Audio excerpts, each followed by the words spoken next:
afternoon everybody, and very warm welcome back. Happy Sunday, hope you're well. It's all been a bit of a rush actually, but we are back live again. Very last minute ability to get a stream out for you guys. But welcome on board anyway. Boarding is in progress at the moment with GSX, waiting for some containers and things to go in the hold there in the Air Serbia Fenix Simulations A320, and we're off to Belgrade today. There's an event happening in Belgrade to another airport somewhere else in Eastern Europe, I forget which. We're going to fly into that event potentially as well. Hopefully we've timed it just about right. If you're new to the channel, great to have you here with us. Hit that red subscribe button down below, and throughout today's live stream as well, don't forget as well to give us a thumbs up too.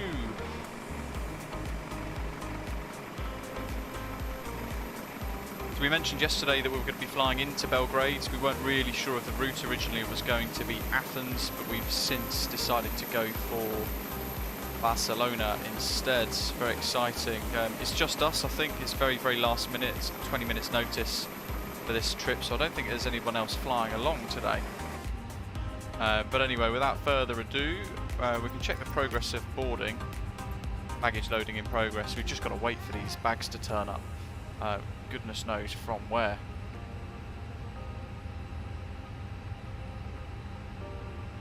I will save that for you guys. Great little animation. There we are. And let's bleed the APU. Fueling's done.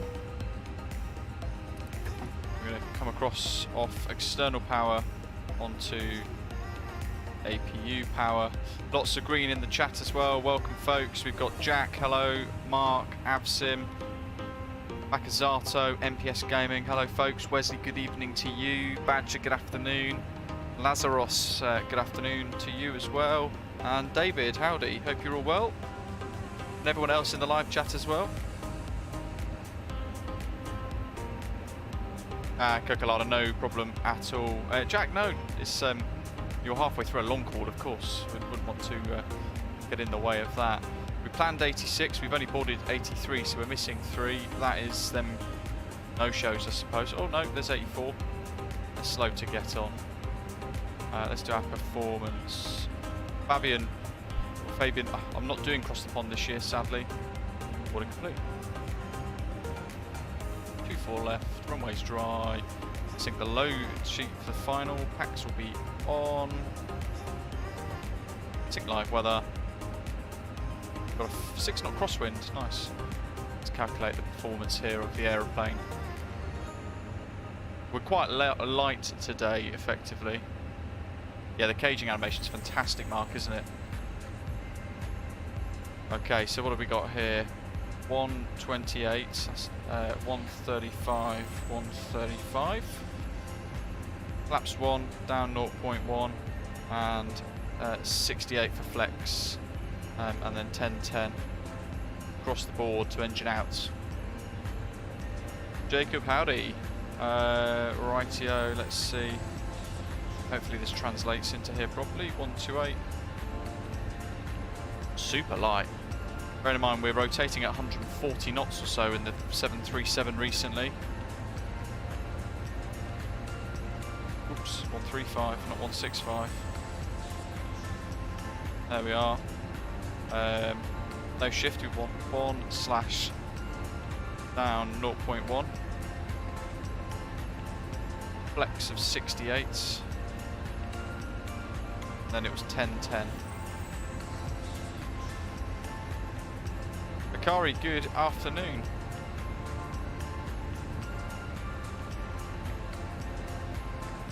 I always end up trying to Boeingify the Airbus. Baggage loading progress 17%. Good grief, hurry up Swissport. We're going to be late at this rate departing. Cruise. Descents. Init page. Zero fuel weight centre of gravity. That's going to be on this tab here. EFB looks quite dark, doesn't it? 52.1. Then 31.0.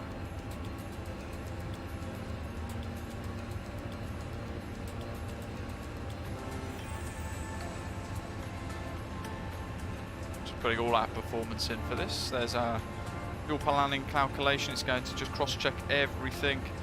Matthew, hello. So he tries to turn the Airbus into a real aeroplane. Something like that, yeah. How much fuel? We've got 8.4 tons. We need a block of 6.4 for the journey. That seems pretty good.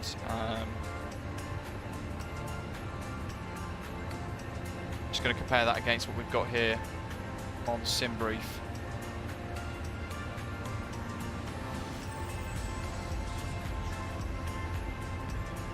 Budapest is our diversion airport today. Should it go Piton?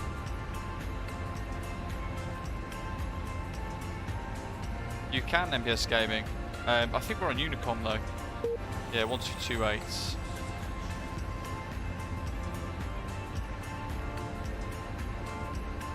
That's all good. We've done the wind.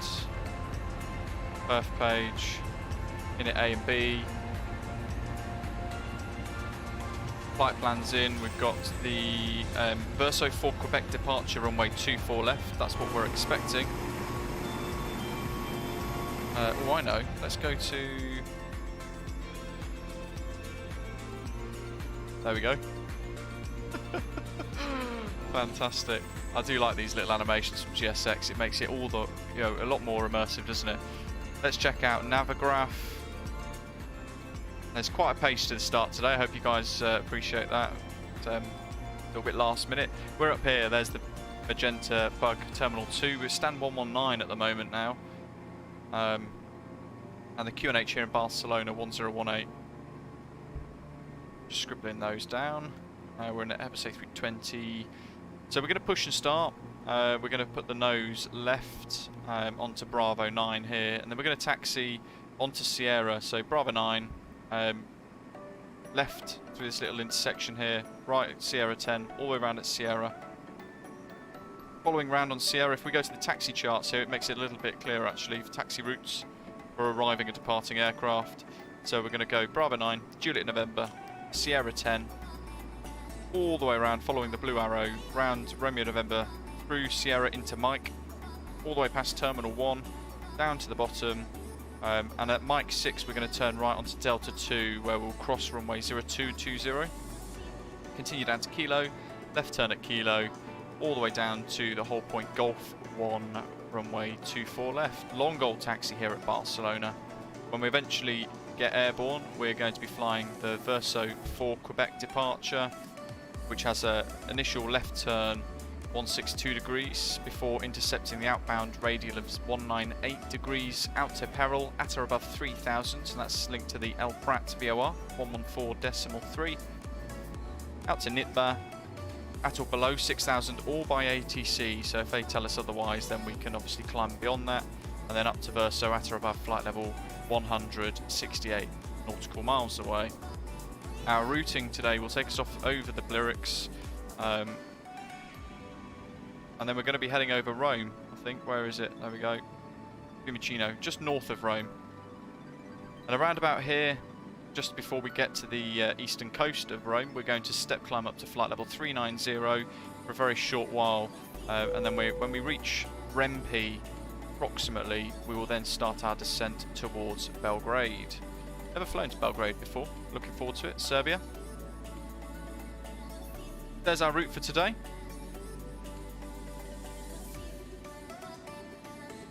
And as it stands at the moment, we are just on Unicom most of the way. Andy, good afternoon. Doctor on board, hello. So what happened with stand 120? So I spawned in, this always happens to me as well, I spawned in, and as I did, a Eurowings was already on stand, so I moved across one, so I didn't conflict with them. I've got a company message. Let's just use the second screen here to review those. These are just the load sheets, so I won't worry about that one. We'll accept the final.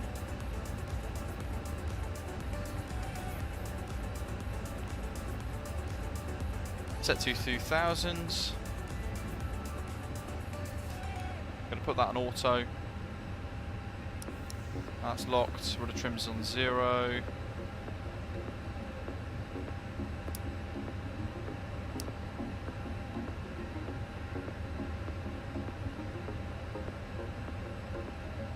They do, but I think just before the stream started, I had a little look on flight radar, and they were all departing 2-4 left still. In fact, they still are. They've got 4-5 in the queue for that. So we're just going with that today. Park brake set, TCAS standby, APU's on bleed, seatbelt signs no, smoking signs are set, QNH set to 1018. I forget how dark this aircraft is in comparison, it's wild. And I think this now should all be complete. Boarding complete, prepare for pushback.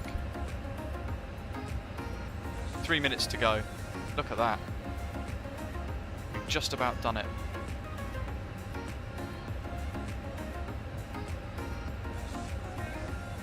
E-Hawk, hello buddy.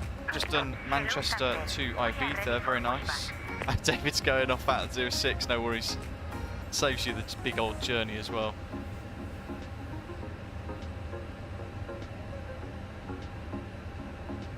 Just checking I've got my flight plan filed, I do. I do like that. BDGS, very cool. Departure checks complete. Bypass being inserted. Dome Light Jeff is on max, look. It's on bright, it makes no difference. The Fenix says it does it really badly. One of my things that I really do dislike about it.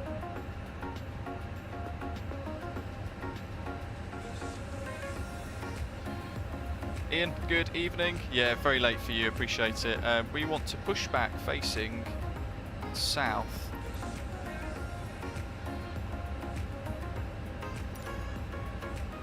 Barcelona traffic, Air Serbia 64 Juliet, stand 119er, QNH 1018. Push and start to face south. Barcelona traffic.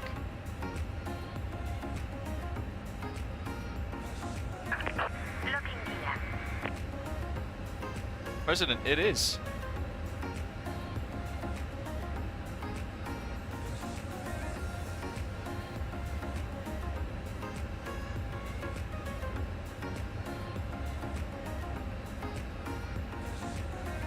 Make sure my standby instrument matches 1018.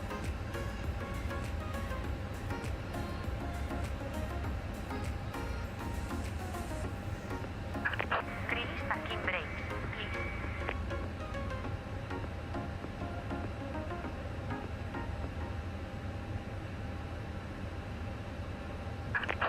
Commencing push. All engines clear. Start at wing. Let's go. Ignition, oops, mode starts. Engine 2, run.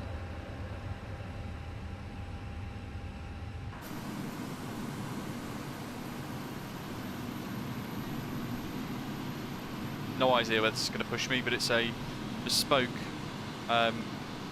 GSX profile for LatinVFR's Barcelona, which I found on flightsim.to. The startup sounds on the Fenix are fantastic. There's an Osprey 747-8, nice to see.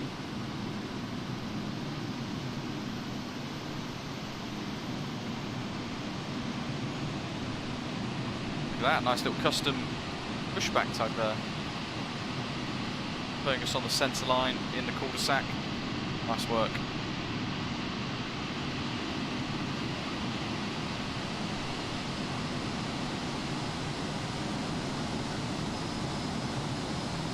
By the way, folks, today I've rolled back my graphics driver, and I've noticed a significant difference in my GPU use, to the point where I've actually got 40% less GPU utilization today than I did on the new NVIDIA driver, which we were using yesterday, which caused a number of crash to desktops. Automator, hello. Now, I don't want to jinx it, of course, but all problems point to that.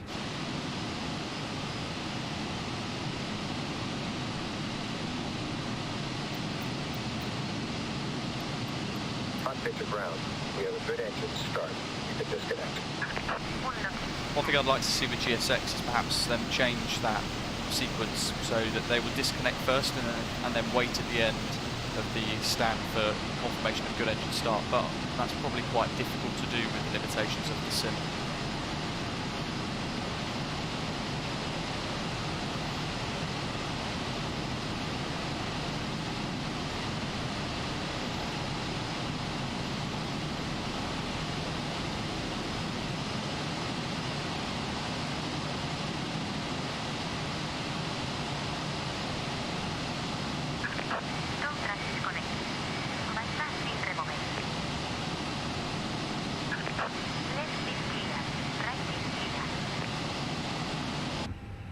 Okay, off he goes. Dispatch is going to get out of the way as well, so we're going to go flaps 1 plus F, auto brake max. We're going to arm the spoilers, and we've confirmed engine 1 and 2 both stable. We're going to put ignition mode back to norm. Taxi lights on. We're going to review the overhead panel very briefly as well. At this point we can pop the APU off. APU master switch off. We don't need those out at the moment. And the overhead is all set as we need it. Off she goes, out the way. Where's my really complicated taxi charts? It's going to be a right mouthful. Barcelona traffic, Serbia 64 Juliet, taxi to Hold Point Golf 1, runway 24 left via Bravo 9, Juliet November, Sierra, Mike, Delta, Kilo, and Holder Golf 1, Barcelona traffic.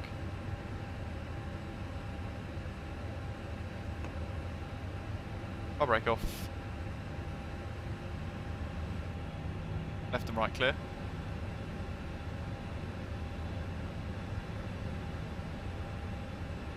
We're going to go full right on the stick. Full left. We can see our aileron control checks there. And our elevator now all the way back to neutral. Stick all the way forwards. We're looking at the lower center screen, but also the primary flight display. And then I'm just going to quickly come to a halt here to do the rudder deflections between left, right and neutral. And then while I'm here, I'm just going to push the pedal disconnect down as well. Look at that, pushed with 2 minutes to go, like a pro. We could do a takeoff configuration test as well actually now, because the gear, the flaps are all down and green.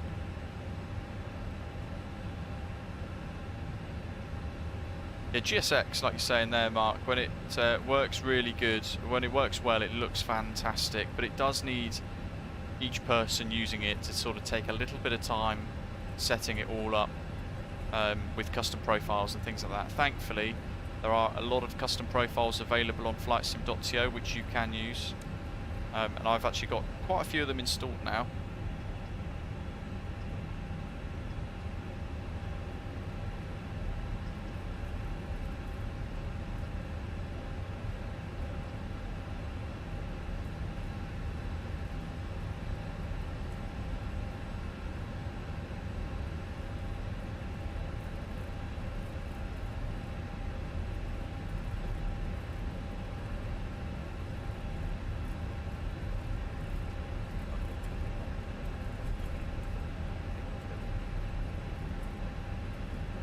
So Sierra King's off to the right slightly here.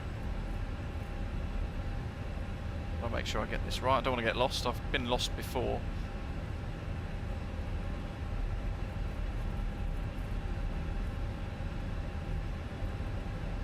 And we can get rid of QATL as well. I've noticed some LODs, so it's very slow to load some of these little bollards, the little lights pylons in. The left hand side of the edge of the taxiway, it's very slow to load those in, bizarrely. Jeff says, okay, I think you're right, I'm liking the PMDG 737 better than the Fenix. Yeah, great to hear. It just gives you that whole extra level of satisfaction when you complete a flight with it. But that's how personally I feel anyway with it. I think they've done a fantastic job. It's an MD-80 down the bottom there. It's not going to be Coco Lada, is it?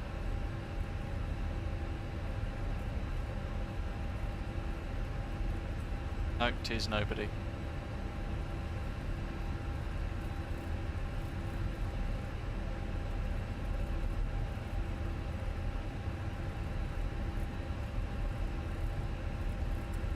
that Osprey 236 that we saw isn't actually a 747-8. It's a Boeing 737-800, bizarrely.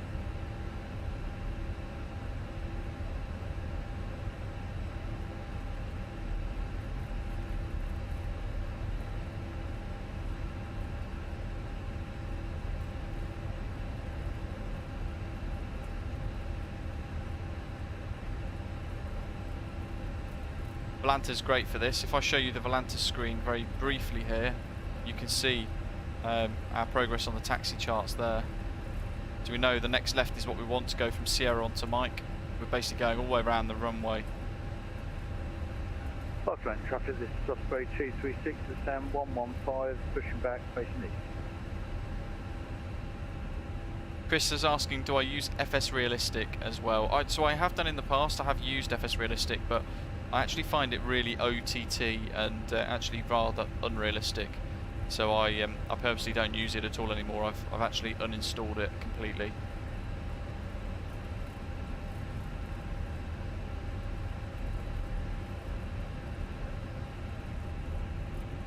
Toby, eye track is working nicely for us though. When we do taxi on the ground, we've got this little red line warning because it's actually a hold point, red lights.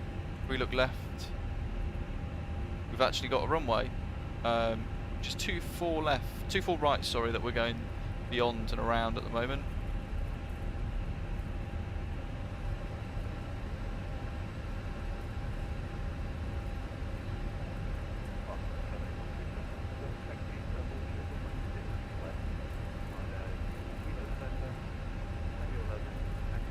Does anybody know, or in fact Doc, you might remember, when does the event start at Belgrade and what's the city pairing that they're doing? Is it Belgrade and Prague?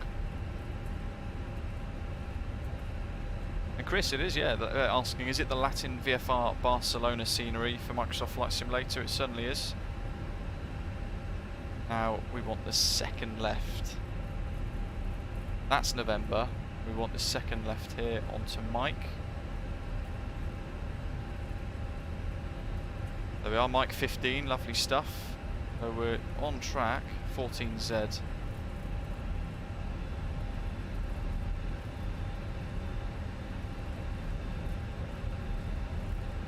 Exactly, Jeff. Yeah, you find sometimes with the PMDG 737 that you're having to fight the aeroplanes, or fight the weather sometimes with the aeroplane's controls.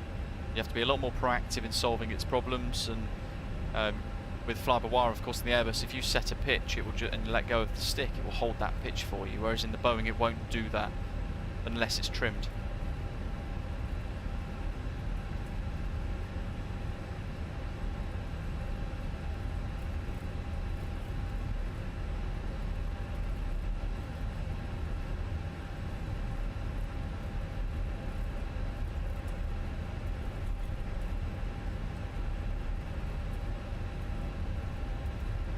Play motion, I'm not sure actually, we will find out. Obviously on the charts it's all been updated to, from 2.5 to 2.4. However, I'm not so certain that this has been updated yet, but I'm not sure, to be honest. I don't want to say no and then be pleasantly surprised, rather we'll have a look when we line up on the threshold. But I feel like LatinVFR probably would have done that.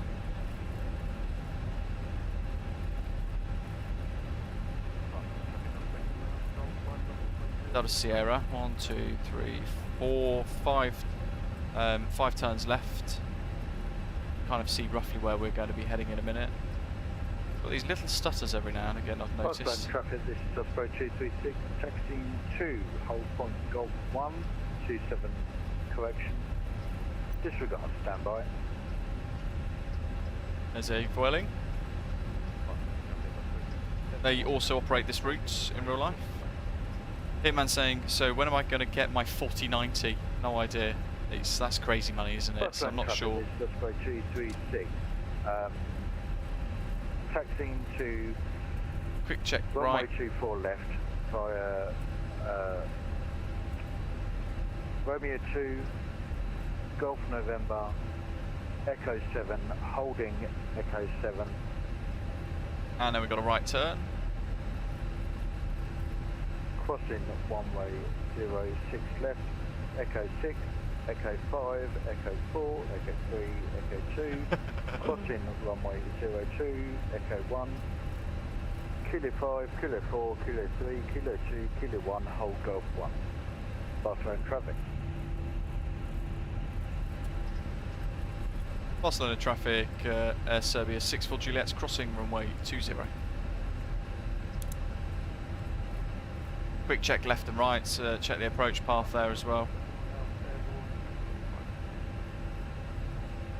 Serbian Gaming World, hello, lives in Serbia, welcome, and new to this channel. And yeah, we've got the nice free scenery that's saying there. We've also got the GSX profile that has been designed to work with it too. So when we do arrive, we should have some nice GSX related stuff as well.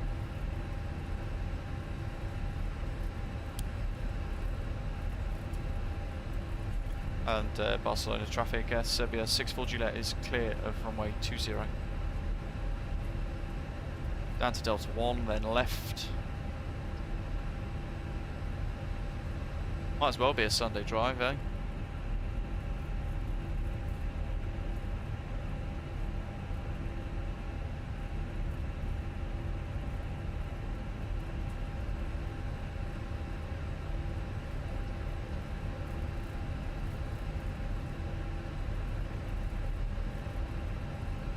We're almost there though. I can see somebody on final approach.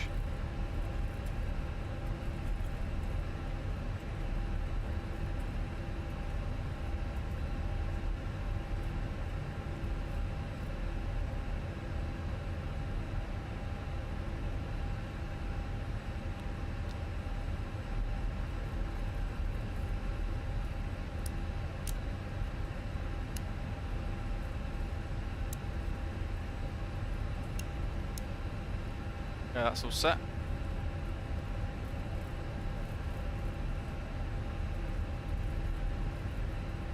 Neil says he's ordering his 4090 soon. Hello, Neil. That's somebody on final here. It is, isn't it? They just changed runway.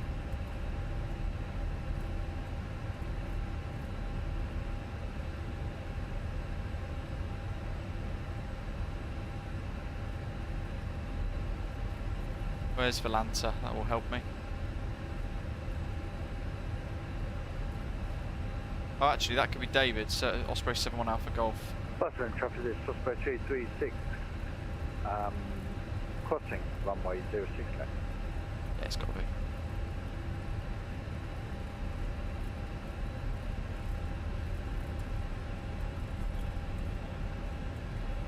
We'll use Golf 1.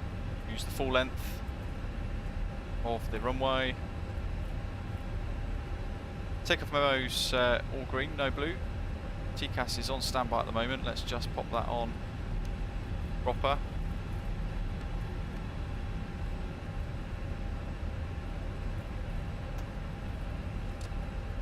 Barcelona traffic is suspect 236 cleared runway 06 left.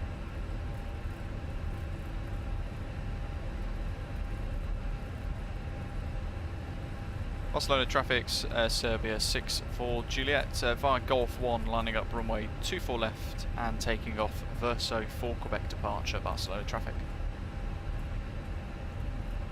24, I think it said on the board there, didn't it? And 24 left on this scenery there as well. Great stuff. Look at that. God. Hopefully, well, I imagine you guys can hear the absolute nonsense outside my house at the moment with some absolute creatures driving around.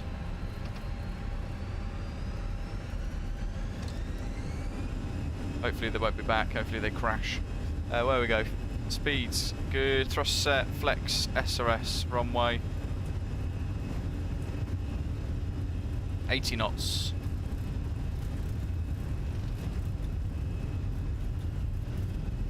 Big old D rates today. D1, rotate.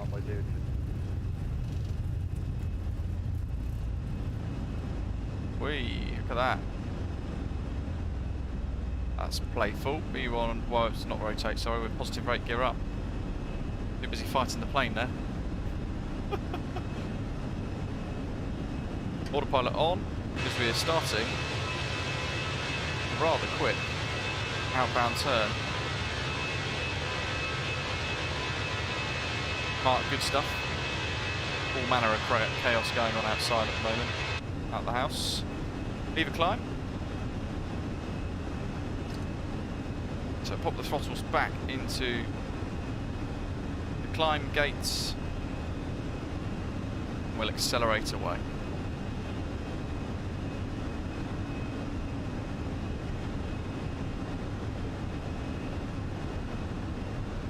Barcelona traffic, Air Serbia 64, Juliet's airborne, passing 2,000 feet. Barso. Wait till we get to near 180 knots here.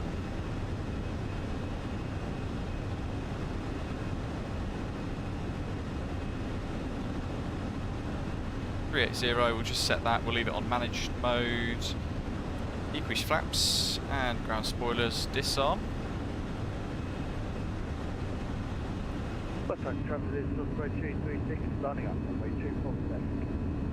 Michael, hello buddy. Very good, thank you, hope you're well. Busy old day today. We're doing a bit of a surprise stream with a bit of time we got this afternoon. Have I got the payware scenery for Belgrade? No, I've actually got the freeware scenery for Belgrade, which I've heard is very good indeed as well. So we will have a look at that when we get there. Tony says, hi, do you leave the throttle on climb while you were landing using the Fenix A320? Yeah, so now the throttle's in the climb, it will stay there until pretty much I cross the threshold and it says retard. I then idle the throttle quickly and then it will do the rest for me. So I idle the throttle and then I'll activate the reverse thrusters and things like that. Want to be yet? It is, but if you haven't yet given the fly-by-wire A320X a go, I'd probably recommend giving that a go as well. But if you're looking for a payware aircraft, my thoughts, my recommendation really predominantly would be with the PMDG 737-800 instead. Similar price, but it's a Boeing, so it's very hands-on, and there's a lot more to do with it. Personally, out of the two, much bigger preference is the PMDG 737 for me. But this is very good as well, very worth its money.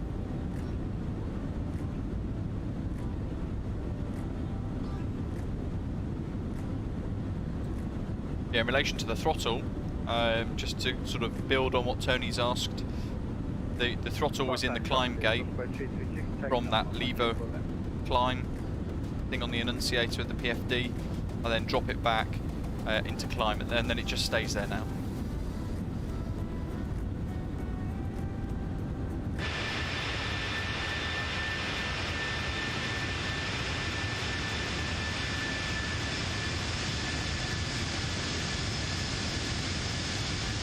Chris, no worries, just keep at it. And if you need to, tweak the flows, find what works for you. That's my best bit of advice. You'll find different companies will have different procedures as well, different flows for things.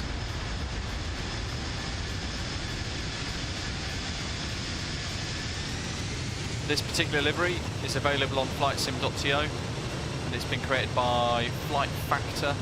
It's really good.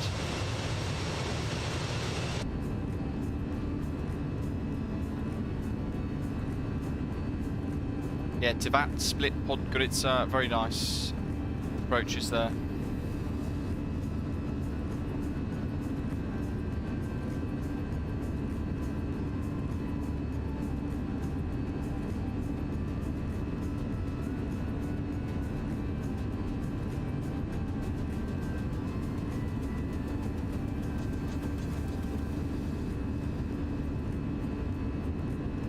VATSIM says Kooks in Albania is very nice as well. Never been.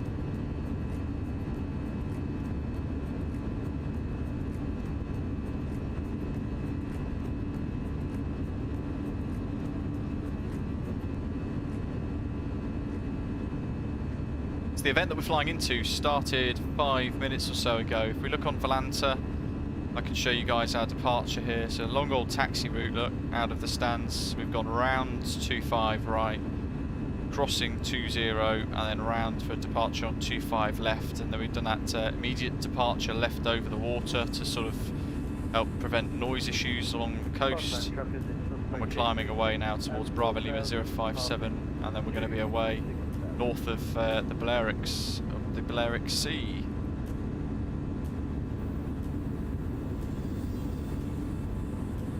If we zoom across this way, this is where we're going to be heading, Belgrade, LYBE. And very soon we should start to see this area lit up with ATC on Volante. It takes a couple of minutes usually to update, but there is an event on there today that we are flying into. Plus, we've not flown in there before, I don't think, ever on the stream. So why not? Automator says, any plans for BA 146 flight in the future? Yes, actually I want that to be the next aircraft we fly. To be honest, it won't be this week. It will be next week's set of streams. Just not sure how or where.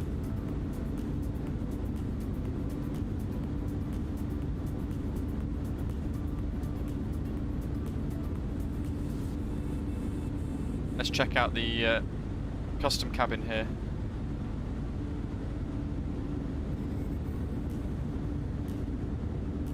Probably needs an update because it's got the Fenix logo whacked onto the blooming seats now as well. But one thing that's quite nice is the seatbelts are red, and it looks like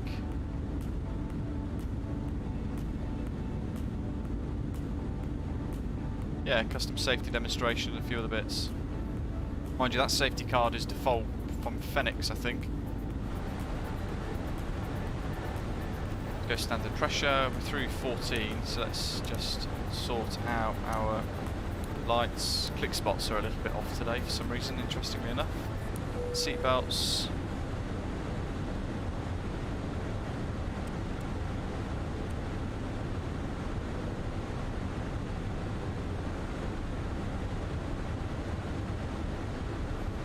Birdman, I did roll the driver back, indeed. That was one thing I absolutely wanted to do for today, just to see if it was a thing that we could fix. Yesterday we had 2 crash to death stops before the stream started, so kind of did think it was going to be something to do with that driver. Lots of people reporting issues with the latest driver. Christopher, hello buddy.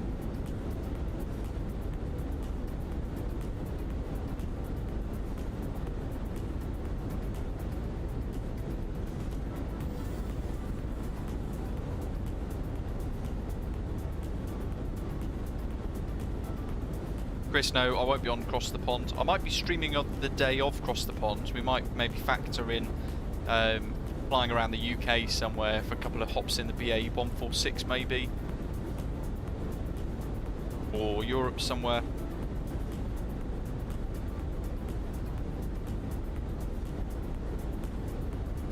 But yeah, I won't be able to, timing wise. I'm on night shift that day, so I don't have the time for Cross the Pond, sadly.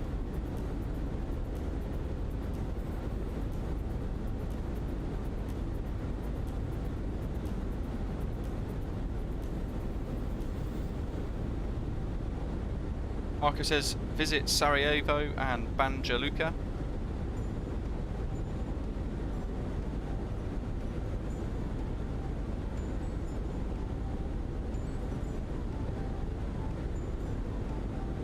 Neil, like it, saying best livery for any aircraft is Osprey.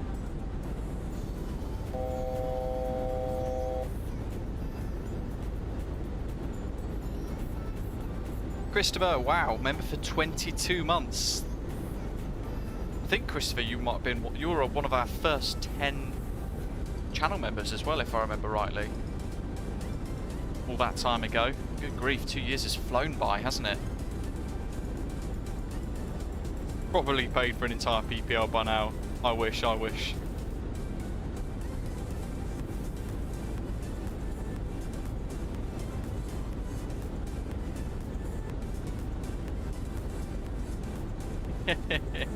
Hey, pronunciation is not my thing, you guys know this. Can only try.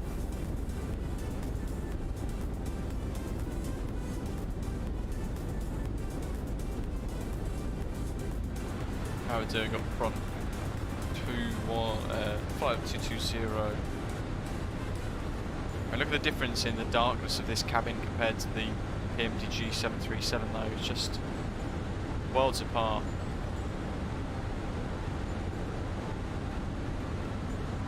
I love Arco's tip there. Treat the NJ as a Spanish N, but I don't know how to pronounce that. Aaron, good afternoon. Hope you're okay. Josh, welcome. How are we all finding the latest Fenix update? It was updated recently, wasn't it? We all found it quite good. So we're enjoying the slight increase in pace from the Fenix team.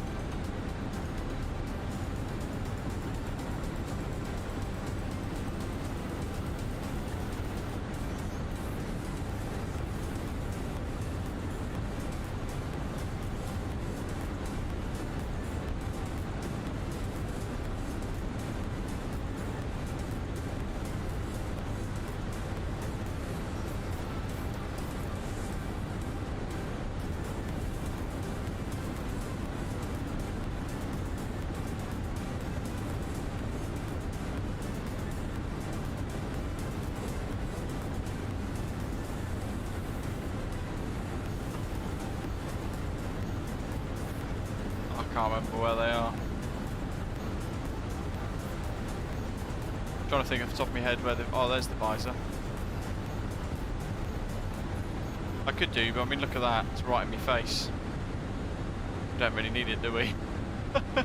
I mean, it's brightened the cockpit up quite a bit, hasn't it? It's just OTT, isn't it?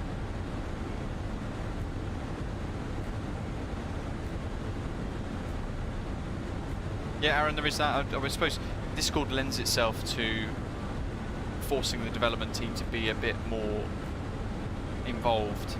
But I'd rather have less chat and more work, more updates, more fixing, more improvements. To be honest, I don't know. Jacob says, anyone else have the issue with the Fenix flypad where you just can't click anything? No.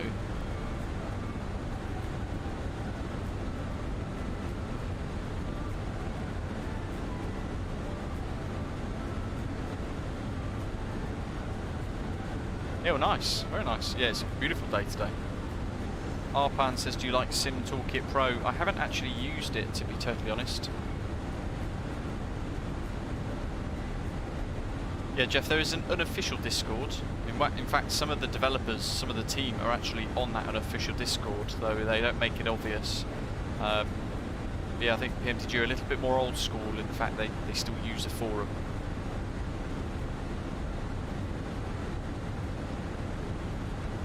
Go back to Arpan, yeah, asking about Sim Toolkit Pro. I only really, I only use Volanta, to be honest. Oh good, Fly Life Studio is broken again. Let me refresh that for you guys. Oh, there's a stream that goes by where that doesn't stop working. There we are.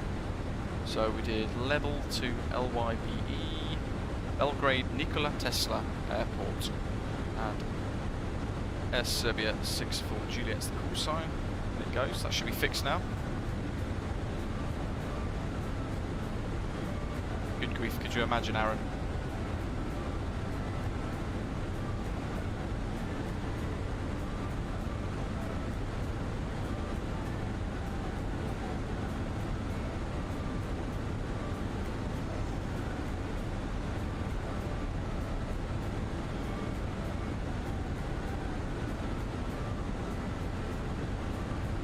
Yeah, Volanta's much more straightforward, Arco says. What I quite like now is these orbs that Orbex now do.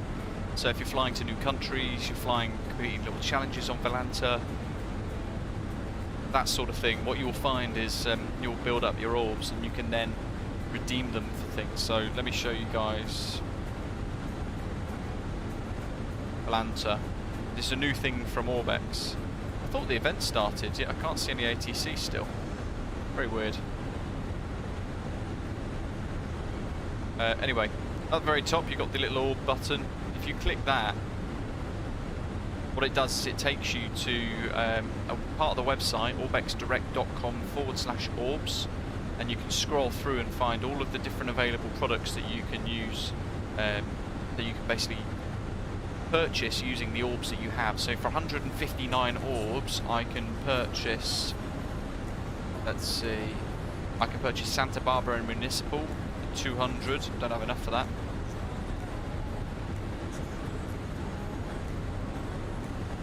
Southampton Airport, there we go, for 170. So if I get another 11 orbs, I'll be able to get to Southampton Airport for free. I'll be able to redeem that from Microsoft Flight Simulator for 170 orbs. EGHI, what else is there? Orcas Island Airport, that's 140 orbs, so I can redeem that already now as well. There's Dundee, 170 orbs. Sundberg, 170 orbs.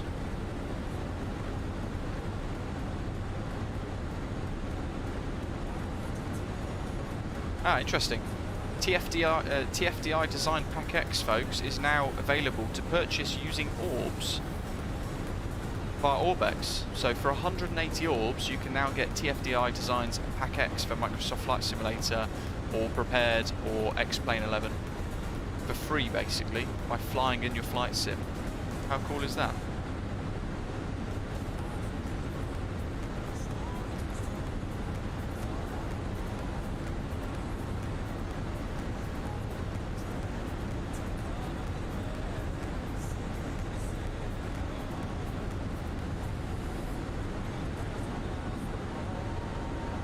I don't know, Doc. Let me check the events. Sunday the 16th, it's now 1417Z. Contrails ahead of an aeroplane further up. Very slow climb today, bearing in mind we're light as well. Yeah, fly in Armenia. Hold on. No, it was next to that.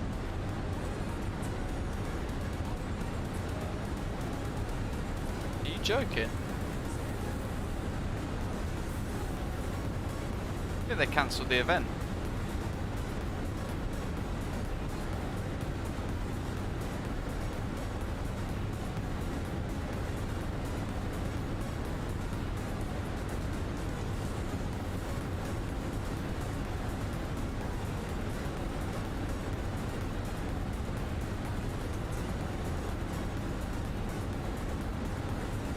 Yeah, I can't see it anywhere. It's not been rescheduled or anything, but it's dropped off the event page for today. There's flight in Armenia, and there was one, so it was just above that, but it was the same time, 15Z. It was definitely on there yesterday.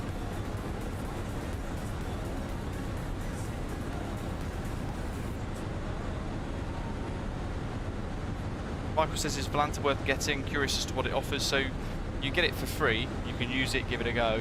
You don't have, there's basically the Volanta Premium is a subscription thing that is in addition to what it offers without the subscription, if that makes sense. Things like screenshots and all that sort of thing.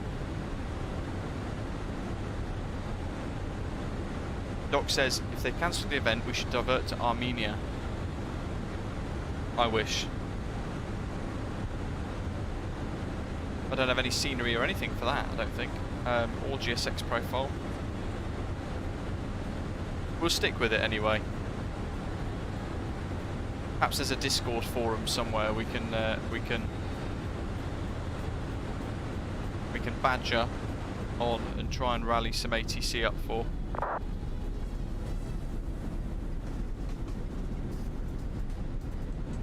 Actually, you can find it again. Interesting, that's weird. Let me read your Discord message then, Ashley.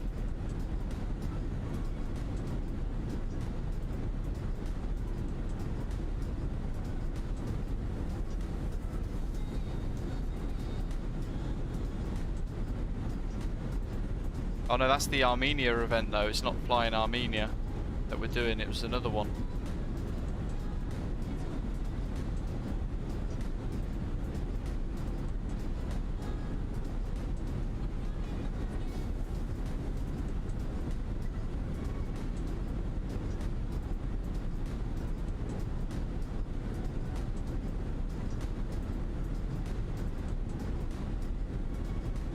VATSIM, I don't think I do.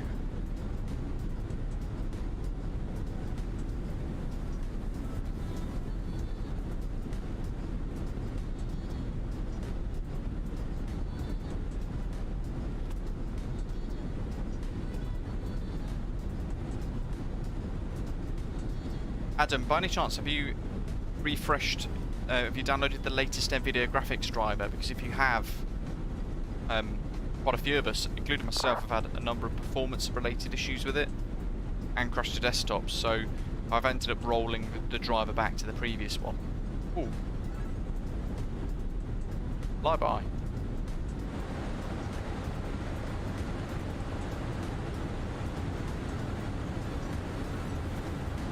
Wowzers, that's close. Look at that.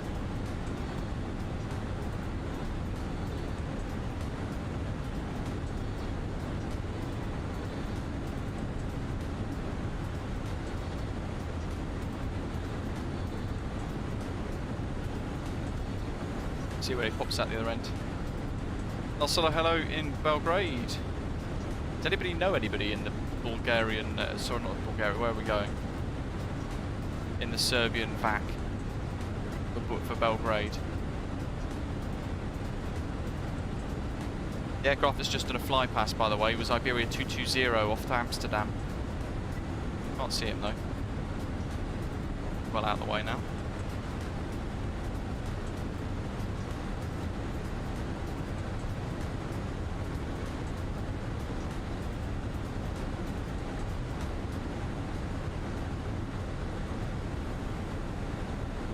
Come on, almost there.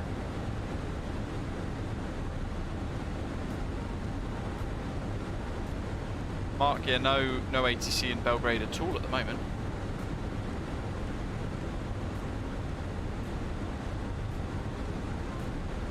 Juliet Charlie Mike's just finished installing the latest driver. Jack might be able to see, I might be able to see him, you can see my contrails, awesome.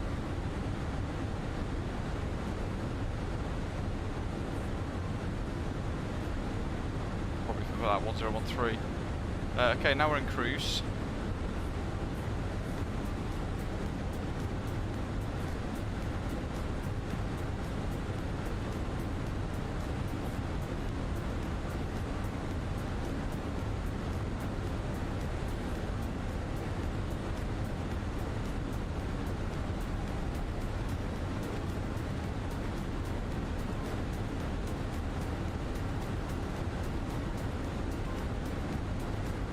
Jack abandoned the long haul, wow.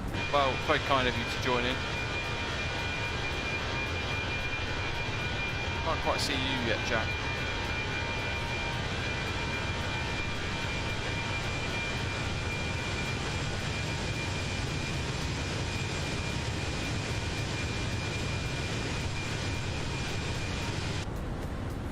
Unfortunately, VATSIM, we can only play what we've paid for the copyright licenses for, if that makes sense. Kind of hands are tied with that. No boarding music as such that we can use.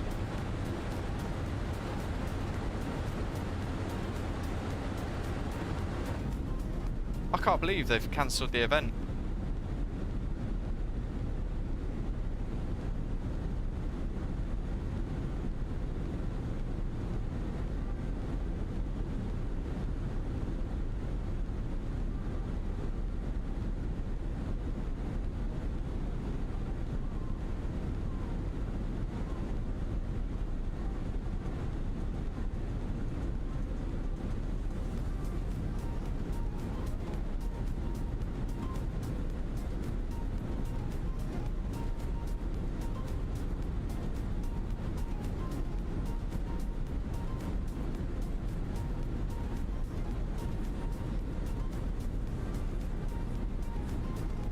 Oh well, Heathrow Airport has just been released for X-Plane 12 by Origami Studios.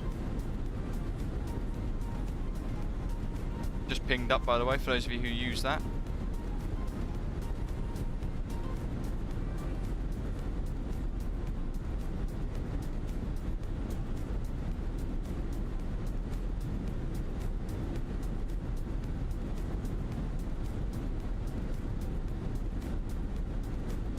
Right, here's our question then for today. How do we track down some of these Belgrade controllers? Michael says, following your tail until Dubrovnik. Very nice. Yeah, it's a great approach to runway 29 there, I was just saying. And no, Doc, no Serbia music, unfortunately, even on the Luke Air tool.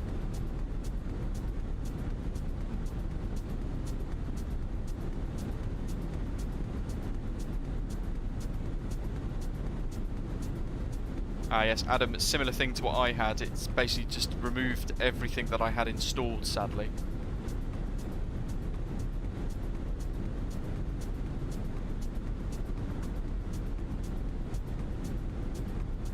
Audio Plus Serbian Gaming World. Is that for the Luke Air tool?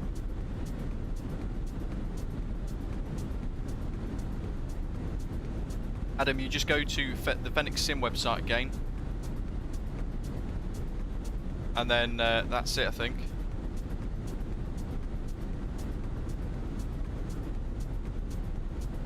Windows 11, yeah, I've been on it for a couple of months now, iFly Sim Pilot. It's pretty reliable for me, at least it seems.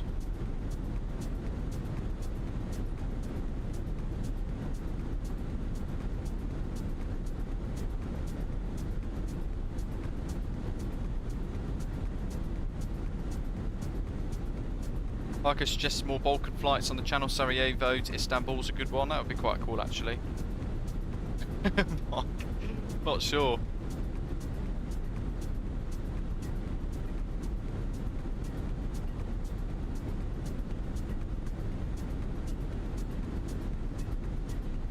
Jacob was asking, how do you know about step climbs in your flight plan? So you'll look at your block of text on your flight plan, and you might have a waypoint, and then it will be like waypoint slash N080350 or something like that, 350380 or something, and it's basically telling you you're going to start at one altitude, you're going to put another.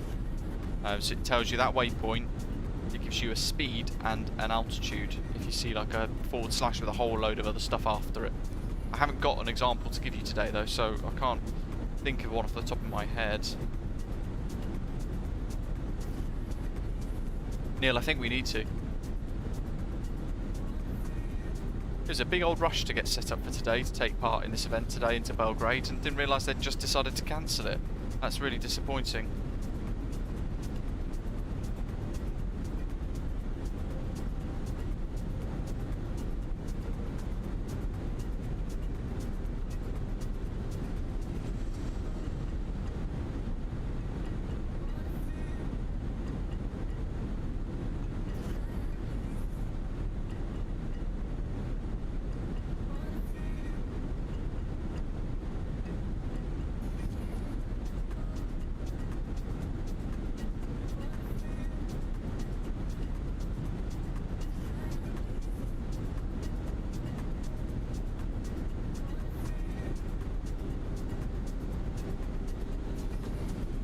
VAT Adria, there we go.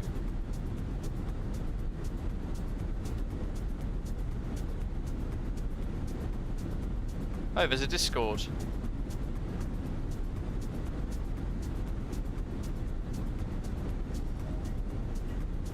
Let's check out their events. No events found. Wow. I'm going to join their Discord. And I'm going to be like, hey, where's that event gone? Here we go, bear with me.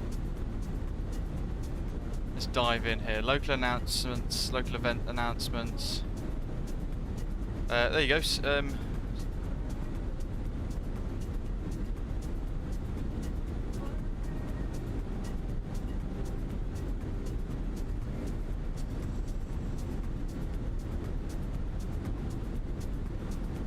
think they just deleted the event.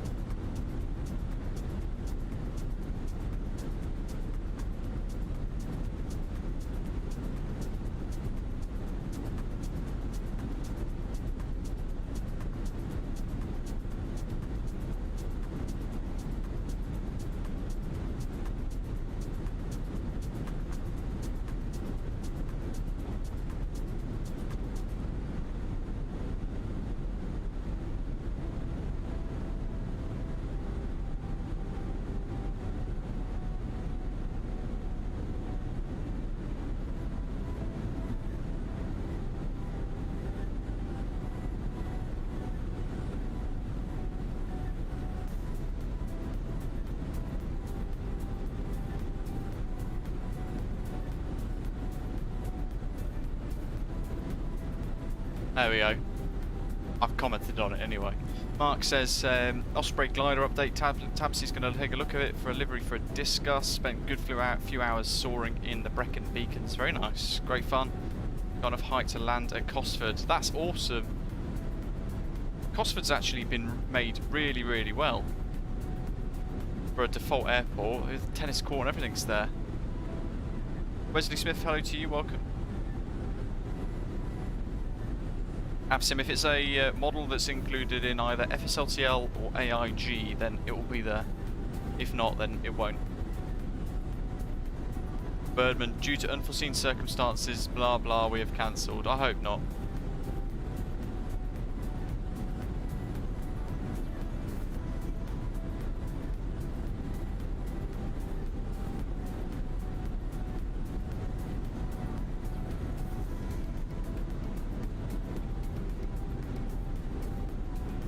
To be fair, we've only got a few flying in as well, haven't we? It's only me and I think Jack now, so and David. This is only three pilots. Would it be reasonable to expect ATC? I don't know. Probably not. But it is what it is. We'll enjoy it anyway. We can get away with a bit more on craziness of Unicom. Virtual Pilot says, when will you fly to Romania one day? Soon. I'm not sure when. I'll need to put together some routes and look at different sceneries that might be available for it, whether they be freeware or payware, and then I'll sort of look into it.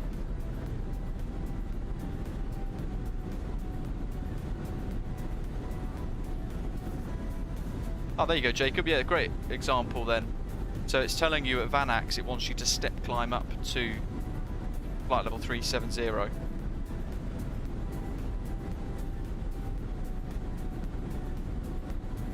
Although EGSS 0350 Vanax 0370 makes no sense to me. No worries, walk safe.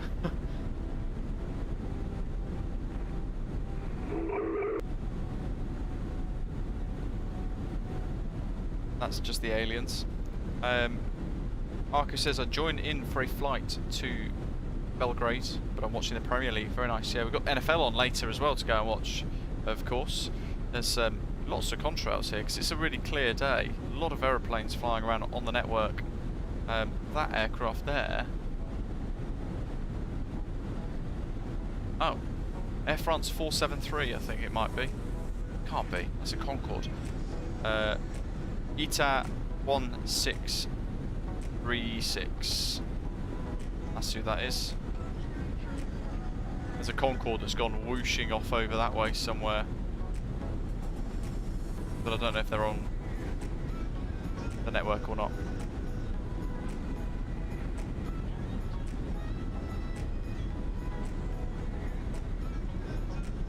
Fumicino's got approach online.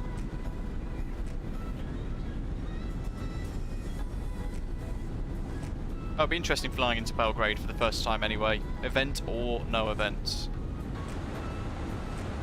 380.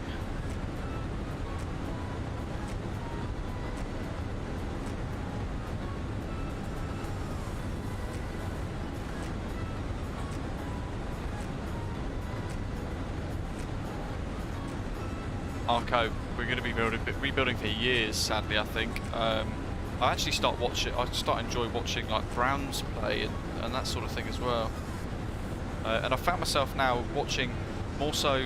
Even though I'm a Patriots fan, I'm getting a bit frustrated with their lack of progress and the amount of rebuilding that needs to be done with the team.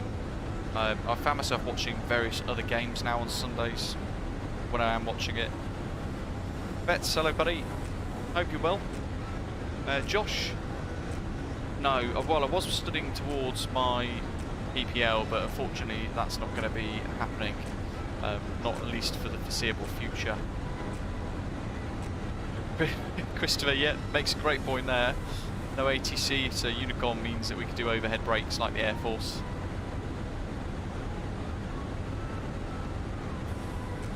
Ah, so Air France 473 is on VATSIM. Level with David, good grief, yeah, Concorde's making massive progress. Betts is in Acapulco, nice one.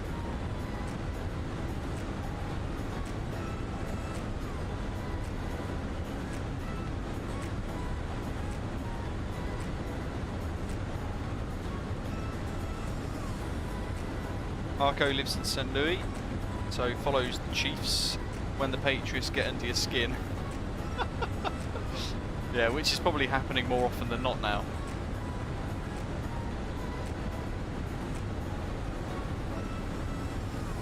Yeah, I've been enjoying watching the Patriots play. I usually enjoy watching the Ravens as well. I've been finding myself a lot recently enjoying the Browns, bizarrely, Cleveland Browns. Josh Foxtrot says, what external software do you use for your flights? When you say external software, what do you mean? I've got like things like the Tobii eye tracker, Turtle Beach Velocity 1 flight, which is the yoke and throttle, if that's what you mean. Mark, Seahawks fan, nice.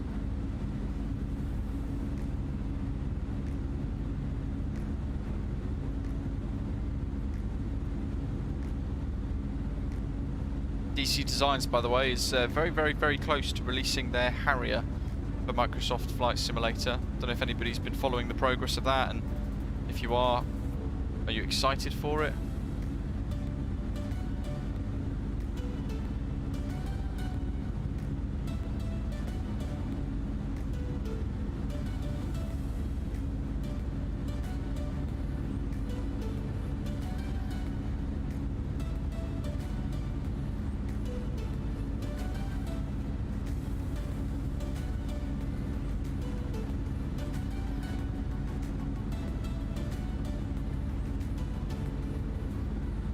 Oh yeah, they have actually just replied to me, as Birdman suggested.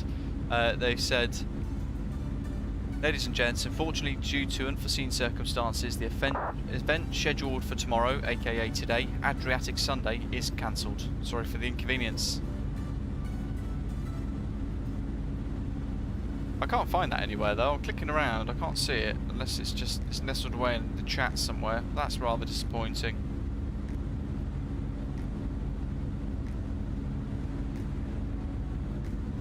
Oh well.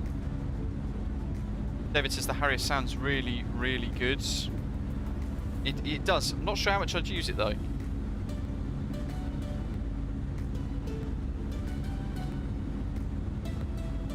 David's a Chargers fan. And you did wonder what was going on last week. Good to know. You see, I would have liked the Chargers if they had remained in San Diego personally. Is he still on a... Can't really see him. A little blip there on TCAS, that aircraft behind.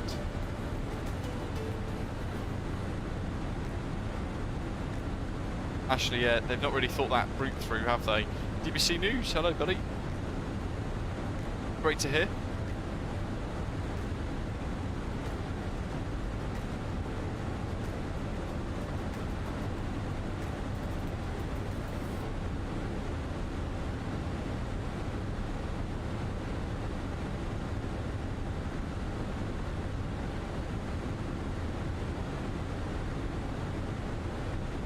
David, that's good to hear.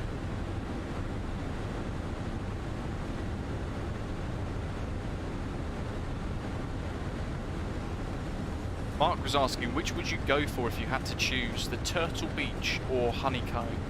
You know what, I've always wanted a Honeycomb, so I'd probably angle a little bit towards that, I think. But I do really like my Turtle Beach Velocity 1 kit. It's very reliable, it works really nicely, the aircraft handle it well. Yeah, and it works quite nicely, plug and play into the sim, to be honest.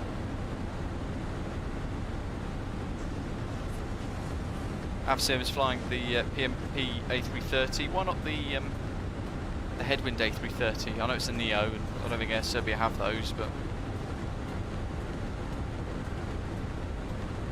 Well, Mark, this is the Harrier. It will be coming very soon to Microsoft Flight Simulator.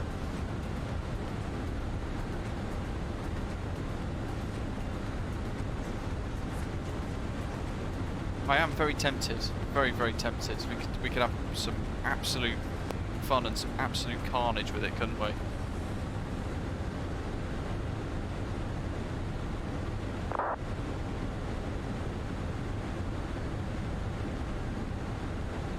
They've got no regrets getting both Alpha and Bravo from Honeycomb. They are pretty good, aren't they? Mark says we missed a trick. You could have borrowed my Honeycomb when I was in the Falklands. I could have done, but then it would have meant I'd have ended up unplugging my Velocity 1 flight, and I fear it'd be one of those things where I would end up not wanting to plug it back in again.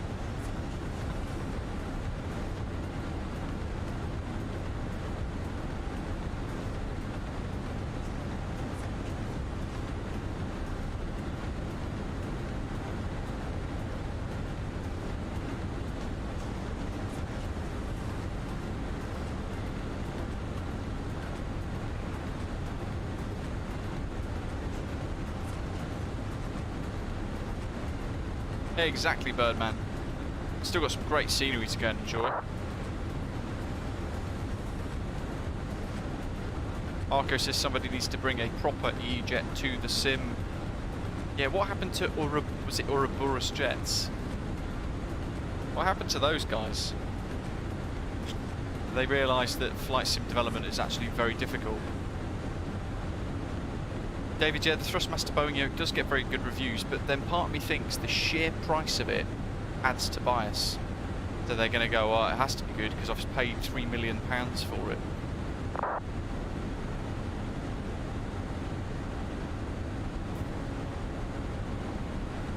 Very true, Mark.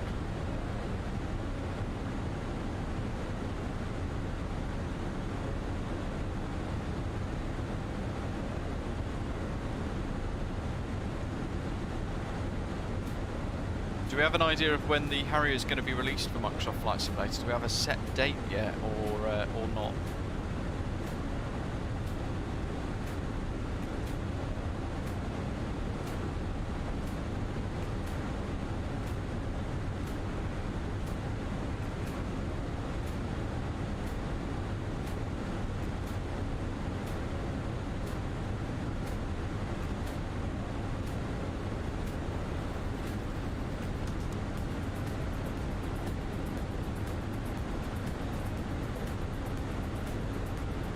Ashley says Ouroboros jets frequently give development updates in the Discord server. Is there anything beyond just modelling though? Because they've been modelling for over a year, haven't they?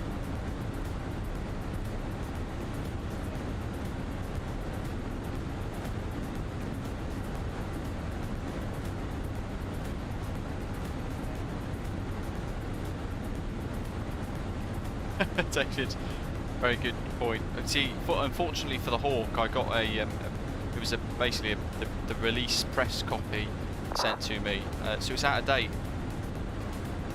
So I'd have to then buy it again to be able to use it. So I think I'll just dive straight back into the Harrier, perhaps.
Birdman says, have I tried the CPDLC on Fenix in VATSIM yet?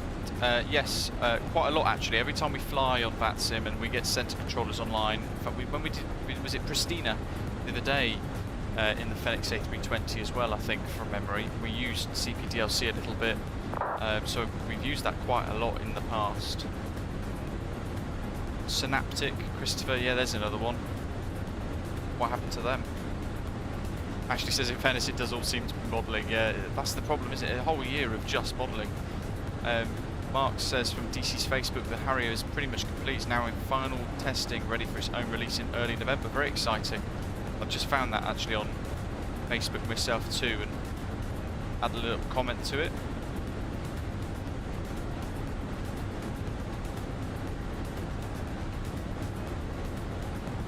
Synaptic were making the A220, weren't they? From memory.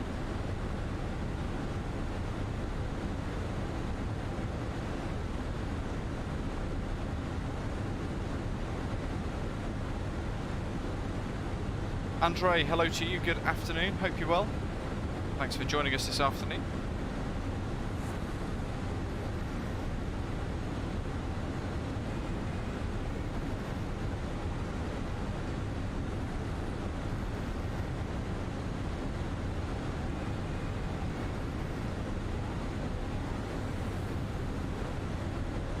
God, you know what? I'm trying to remember if there was a particular way to, you know, in the Boeing yesterday we were fiddling around with step climbs, weren't we? And we were able to put in a little, yeah, the altitude that we wanted, and it then gave us a prediction of how much fuel it would save. Do we have that in the Airbus? I can't remember.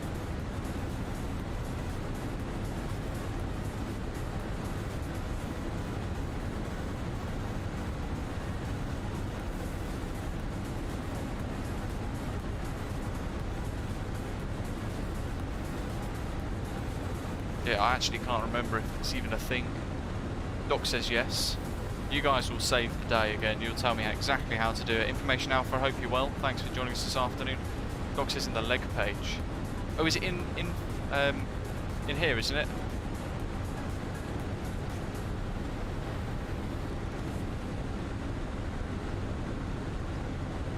Click the right button of the waypoint. Does it have to be any waypoint or the one I want to step at? Because I'll have to find the one I want to step at. We'll probably by VAPUP.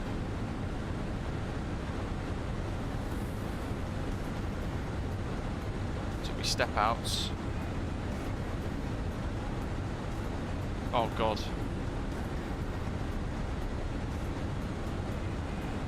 Oh. 1L390 / VAPUP.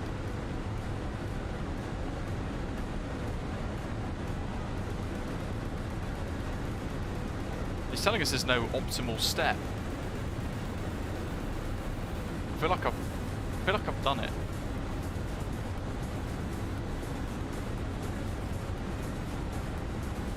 But I'm curious to know why they would step up to flight level 390. I don't know. They did it in real life. Let's just add it in and see what happens.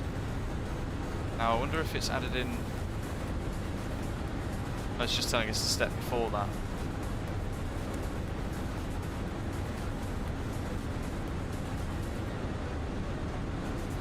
Well, step climb is in the MCD now anyway. God, the noise outside. There's Jack, I think, behind. There's contrails just in the backdrop.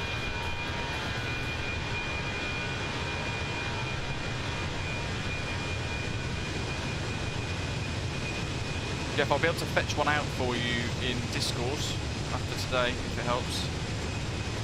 Zoom out. Look at that.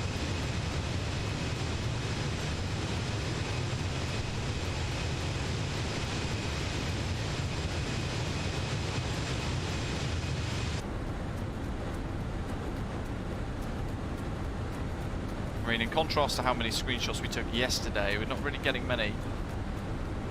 And Bulgaria, Sofia radar's online. We should have went to Sofia instead. Keep smashing them likes, folks, if you are enjoying it today.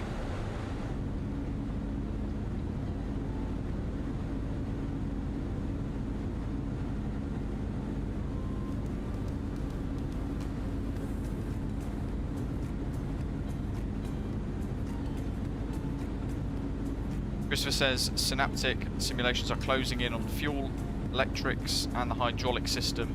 It looks pretty good. That's great to see. But then it's perhaps maybe in the next 6 to 12 months we will see the Airbus A320. Arco's waiting for the PMDG 737-900. He skipped the 738s. Yeah, the 900 is I don't know, maybe 2 or 3, 4 weeks away now as well. Very exciting for that too.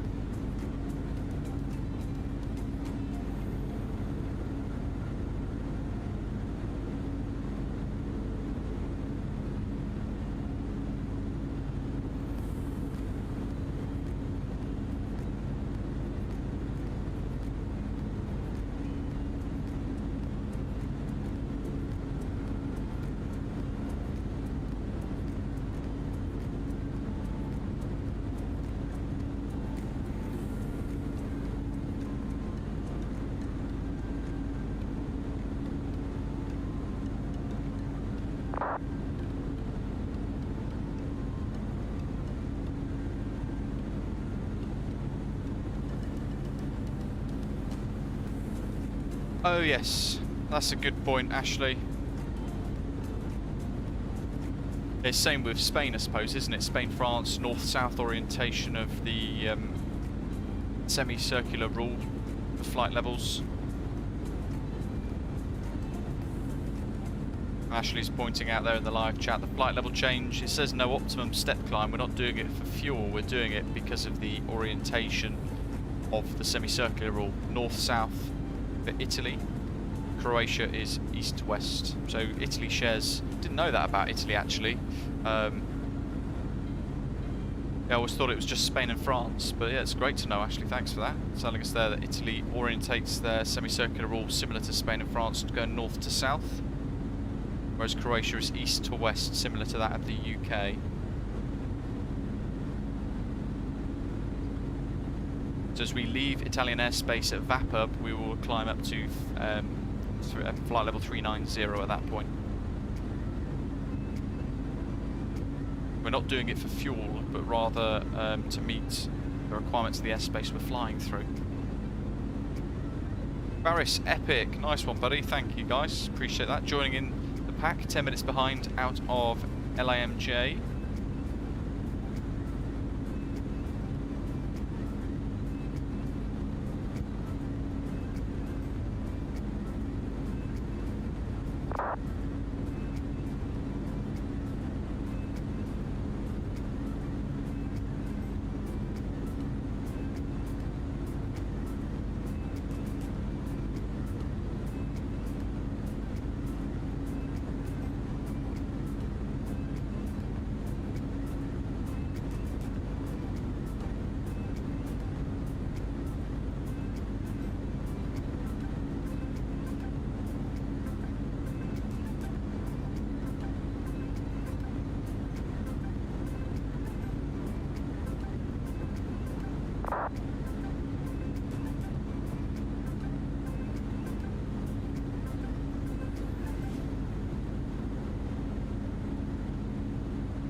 Ashley, thank you very much. Neil's back home. Hopefully you didn't lose your dog on the way.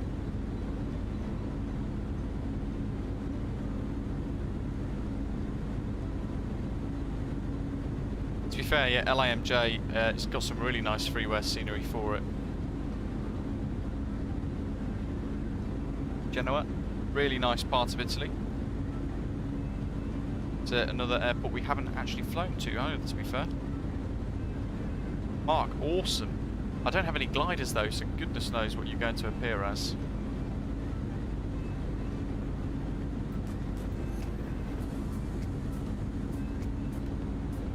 Jack, extremely busy, but got rid of a lot of stuff for the house basically, so less to move out with, which is only a good thing.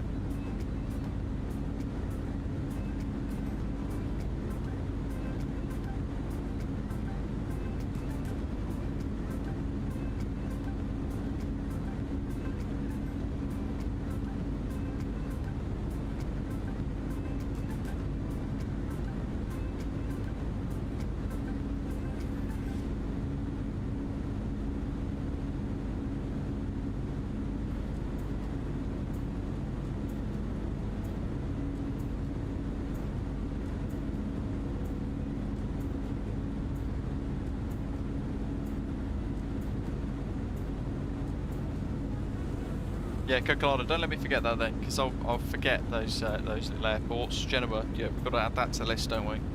It'll look good.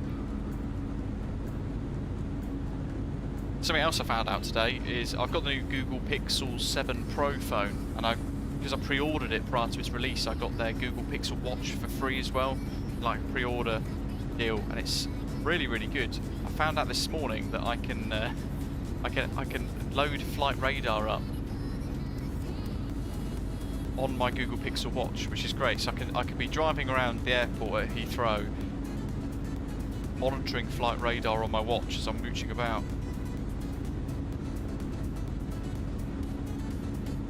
VATSIM says we flew to Genoa last year. Did we really? Was that with the scenery as well? I forget.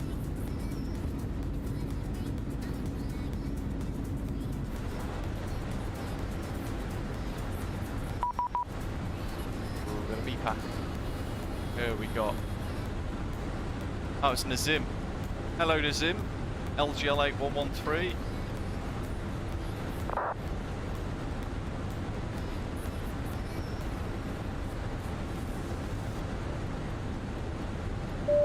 There's me panicking, thinking it was going to be some sort of ATC or something.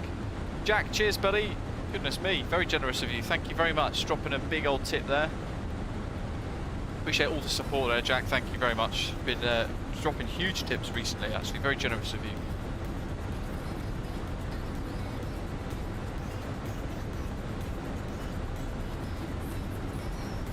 Javier, hello to you. You parked wrong. The terminal is my airport base, and you should park to Terminal 1. Whereabouts? Do you mean Barcelona, or do you mean somewhere else? You're gonna have to fight to the death with Doc. Doc allocated the stand for me today.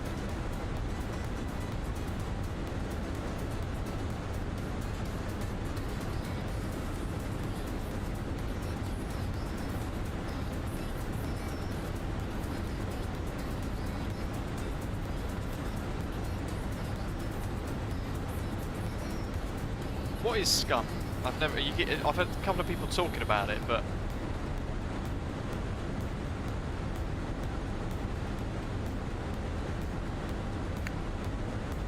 I've got no idea what it is.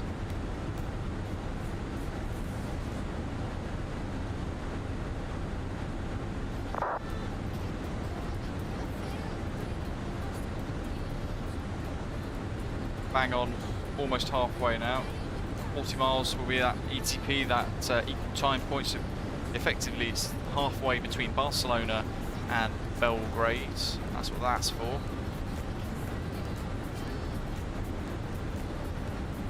I wonder if we put this into 390, if we put it in managed, I wonder if it's going to allow us to climb.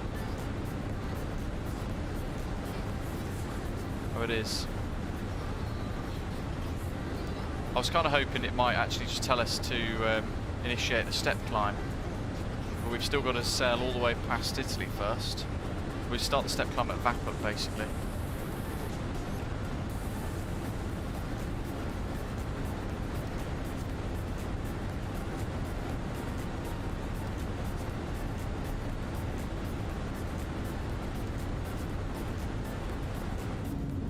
VATSIM, I know, and I'll keep showing you them as well. There you go. Got all those rivets on that CFM engine, which Serbia don't have in real life.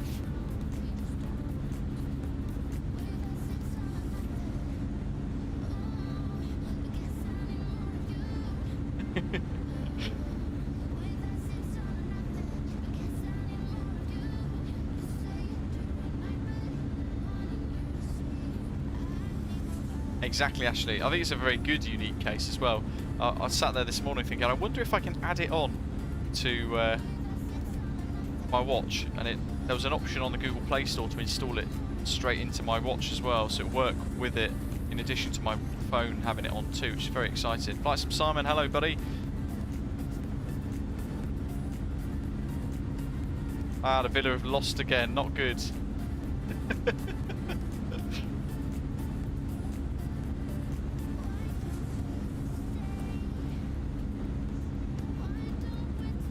Oh, we're still getting new pilots applying to Osprey Airways, very exciting. One of the best virtual airlines, of course. The only rule is there are no rules. Just don't crash.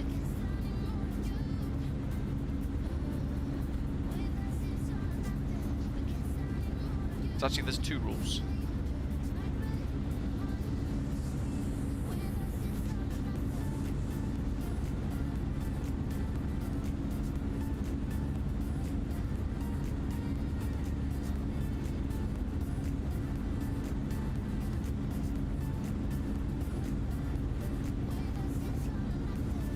MPS Gaming says Scum aims to evolve the multiplayer open world survival game with unprecedented levels of character customization, control and progression where knowledge and skills are the ultimate weapons for long-term survival.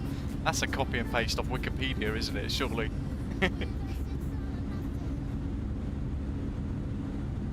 I've never heard of it. David, are they really? Should be Osprey, that'd be great, wouldn't it? We do an Osprey subsidiary of Fly UK. We could be the more premium leisure arm. With a glider squadron.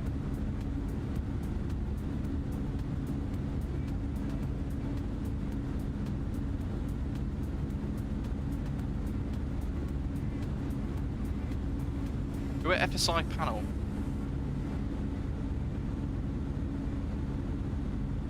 Yeah, you could try, Simon. I'm not sure if the bots will allow the link. I think links might be banned on YouTube at the moment. It's one of the ways that they've suggested tackling all of these spam bots that people have, and we've had a lot of as well in the past. But if not, DM me on Discord and I'll put the link into the live chat myself.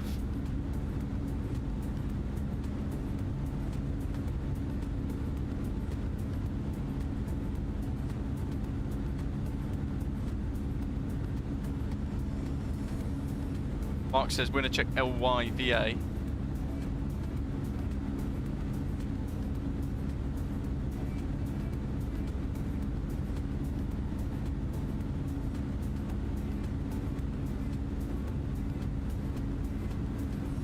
Don't know where LYVA is.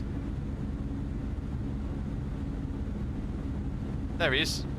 Osprey 6 Whiskey Mike in the discus. Winch launching on the runway as well. Epic.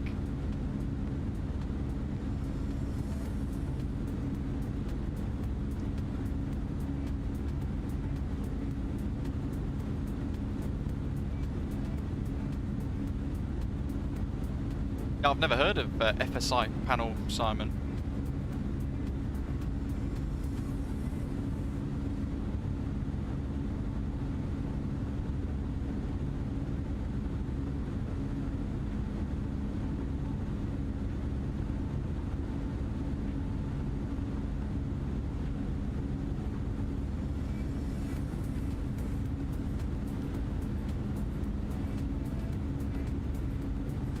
I'm googling it at the moment actually, because I'm curious now.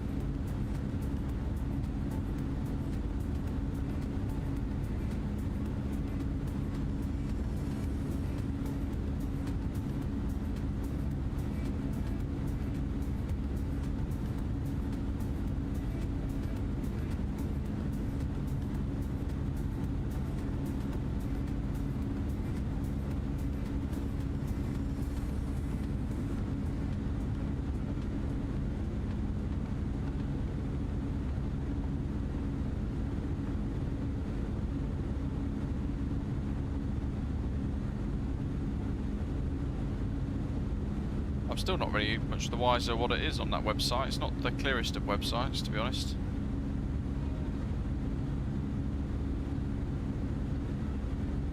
Christopher says the glider update in virtual reality is going to be insane. And Ashley says, nice, a new US-based virtual airline by Fly UK looks interesting. I need to get a flight in with Fly UK actually, urgently.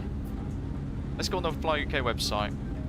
Ooh, what's this? Fly Like a Hawk, coming soon to Fly UK.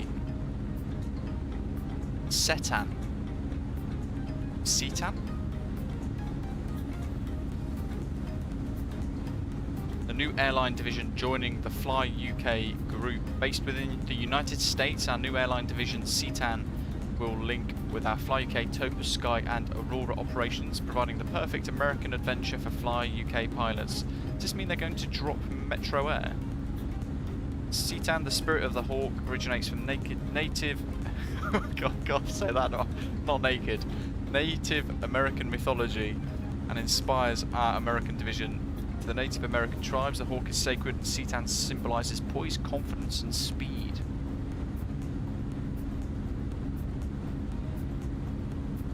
That's a fantastic looking livery, isn't it? Inspired by Native American art. Wow. Skyhawk for the call sign. That's pretty cool. Launching on the 12th of November with delivery flights scheduled to commence on the 26th of October. Based out of San Francisco, Denver and Miami, each airport serving as a West Coast, Central and East Coast bases respectively. With the Boeing 737-700, 777-300ER, 757-200, A330-300 and the A330-900.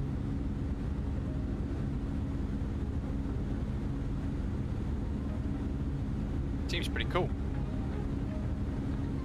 Osprey's got... oh yeah, the Metro Air codeshare with Fly UK will end on November the 31st, 2022. Wowzers.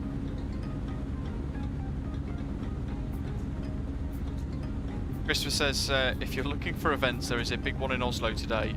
If I'd have known this event had been cancelled, we would have been flying into or out of Oslo instead. But hey ho, we've got some nice scenery along the way regardless.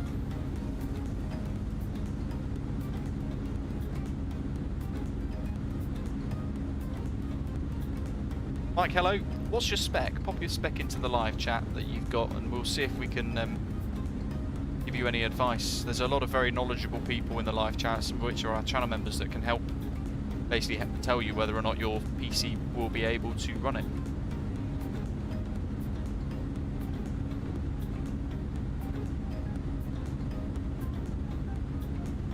Arco links won't work, I'm afraid.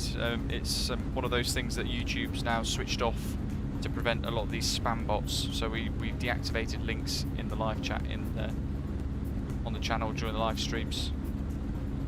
Stick it in Discord though. Over Italy now.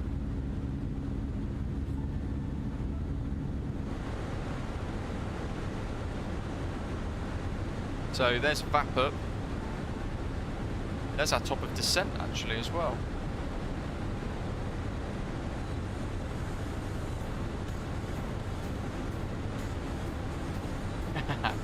For those of you who don't know, Coco Lada is Hergy 1234, I think it is, if I remember rightly, on flightsim.co. He's the chap who actually created that fantastic freeware Oslo ENGM scenery for Microsoft Flight Simulator.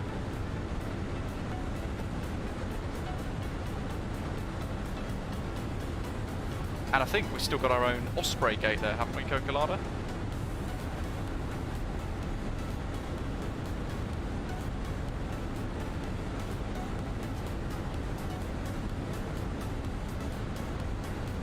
Belgrade weather at the moment, winds 120 degrees at 5 knots, variable between 080 degrees and 140 degrees. Cloud ceiling and visibility is okay. The temperature's 21 degrees Celsius, the dew point's 9 degrees Celsius, big spread there in the saturation, and the QNH 1024.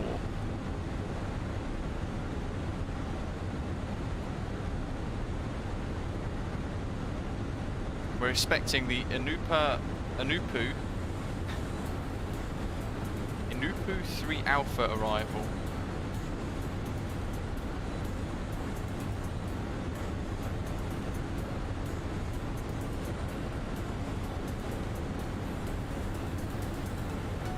Runway 12, and we'll have the ILS as well. So we're going to go ENUPU, Devda, inbound to LYBE towards the Belgrade NDB.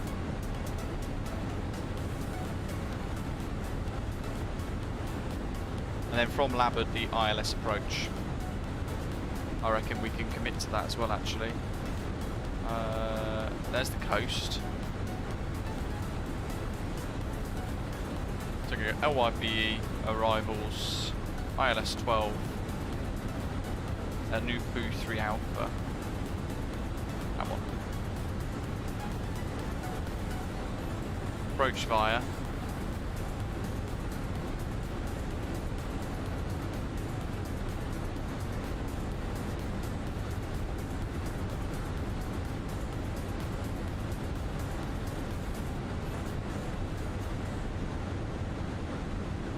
Devda. There we are.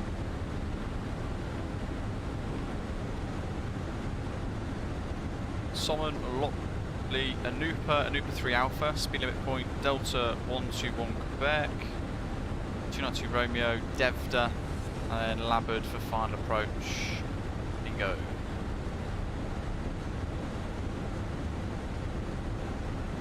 Landing weight, by the way, the estimated landing weight of the aeroplane is going to be 55.4 tons, so we can actually put that into the EFB.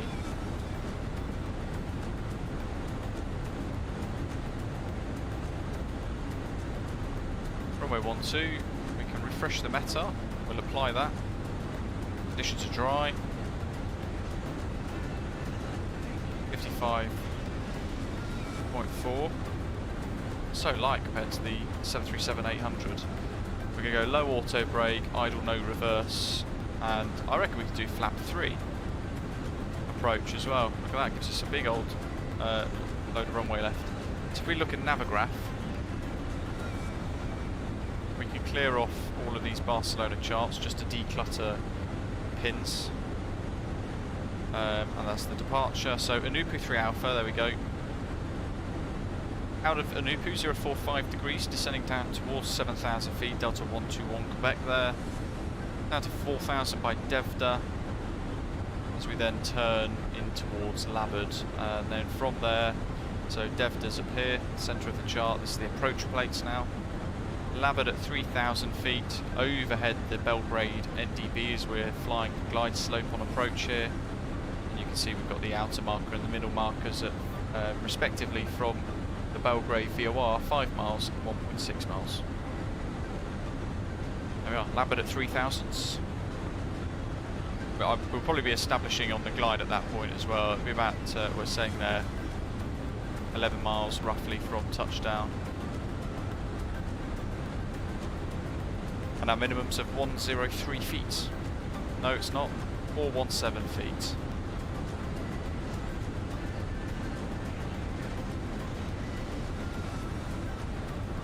I always look at the airport charts. So, landing on 12, we aim to get off at Delta, if not Echo. Delta would be ideal, but we don't want to really stop. We certainly won't stop by Charlie. We don't want to stop too quickly. But ideally we want to stop at Delta, which is going to give us... I think that's about it. Maybe a little bit beyond that.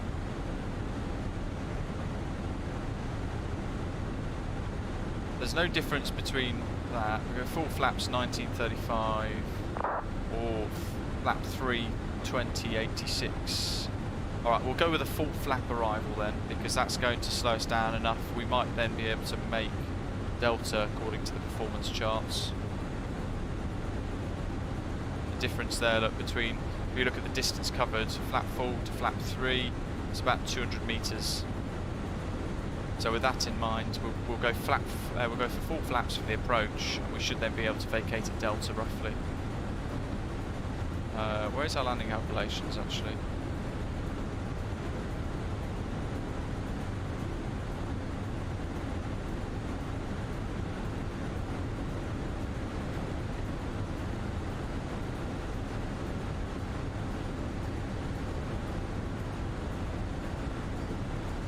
H1024.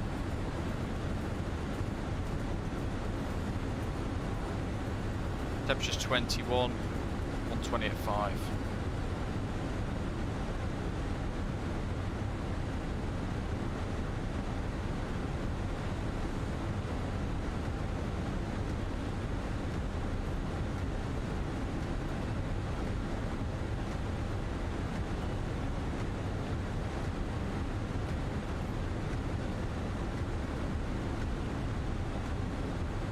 Super slow, 124 for landing speed, wowzers.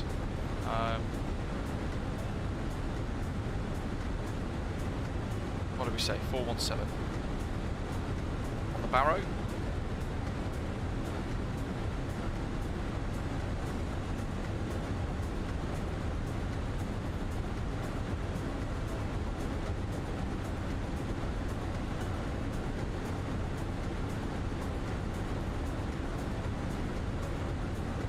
Saying Delta is closed, So you have to vacate Echo.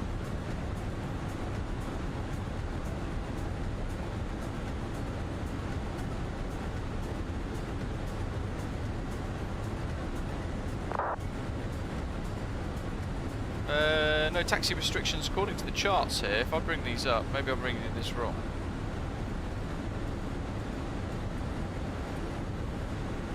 The construction area is in this section here.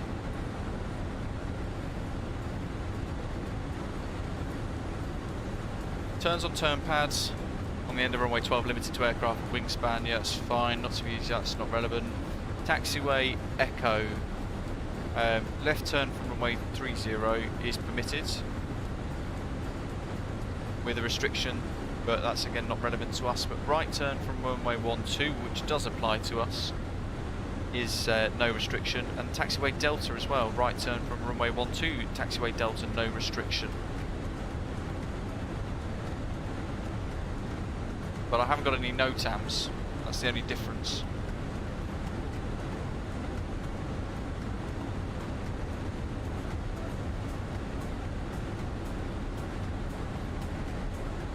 Let's Google it. LYBE NOTAMs.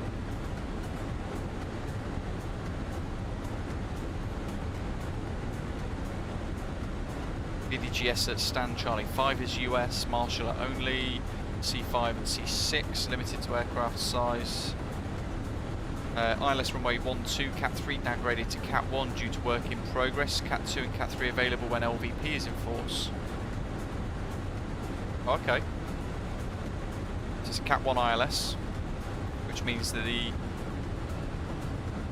performance page needs to be changed because now we've got different minimums. Our Barrow will now be 517 for a Cat 1 ILS.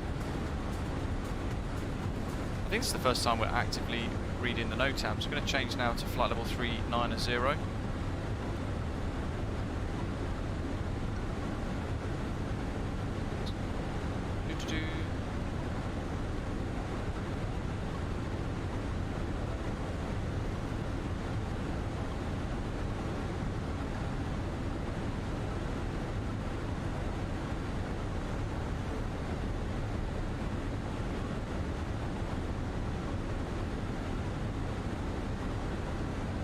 Turn from taxiway Golf to taxiway Alpha not permitted.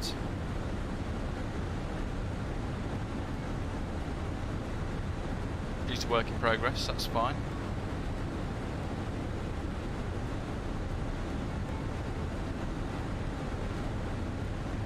Goodness me, there are so many NOTAMs here for these work in progress stuff, the construction zones.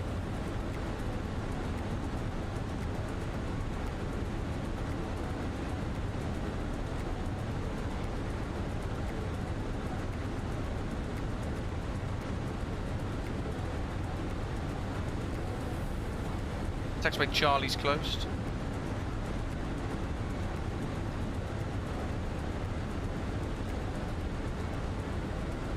Centerline of taxiway Delta not available due to work in progress. There we go. Taxiway Delta closed due to work in progress. From the 5th of August. The 22nd of August. To the 22nd of October. Right, so yeah, we might as well do a flap 3. Flap 3, low auto brake, idle no reverse, approach. If that's the case. Because taxiway Delta is closed in real life. Good spot, VATSIM. Checking the old NOTAMs, boy. Got a little TCAS alert for an aeroplane somewhere here. Can't quite see it.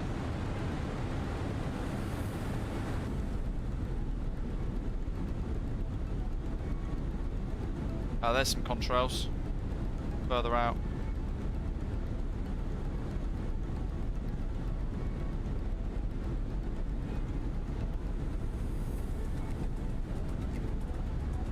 I can see Faris and Cocolada. They're just north of us, actually.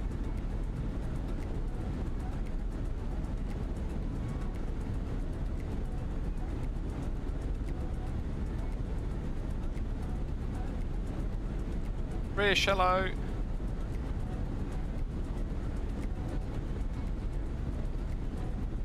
VATSIM says 30 is now the active runway. Is it really?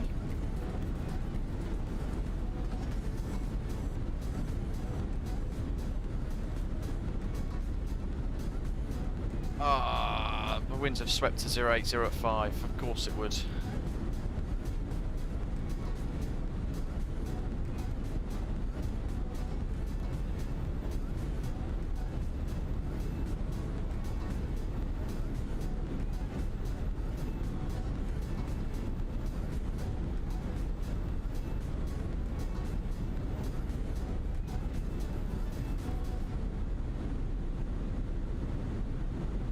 There's that link that Simon asked about a minute ago.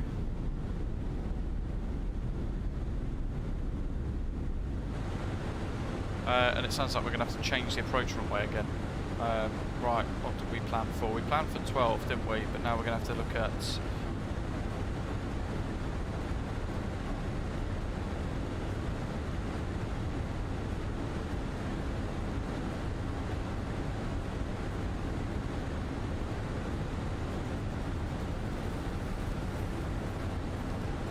I'm assuming it's going to be ENUPU 3 Charlie then. ENUPU 3 Charlie to Ripan.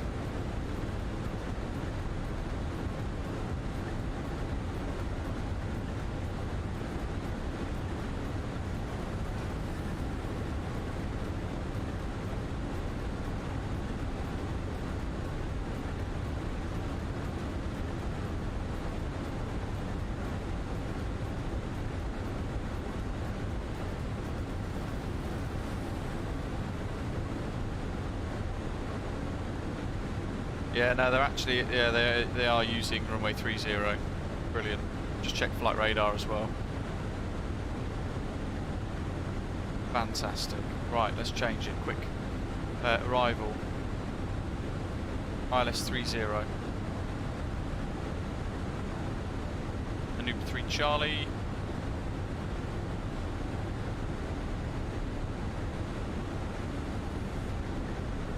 Approach via Ripan. Ripan, ENUPU 3 Charlie, ILS 30. Good stuff. It's now I just need to check. Where's our top of descent? It's there. So SOMUN, Lopley, ENUPU, OBR, Ripan.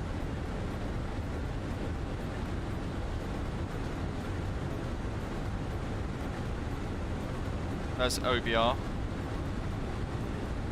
Yeah, so ENUPU now descending down to OBR 7,000, Ripan for 4,000, and then let's clear that. We clear 3 Alpha. So OBR to Ripan here, and then we're going to fly this base leg and turn onto final from Tupko. So we should have Ripan, Tupko, JA, which is Belgrade's NDB 316, and then final approach. We can add a fix.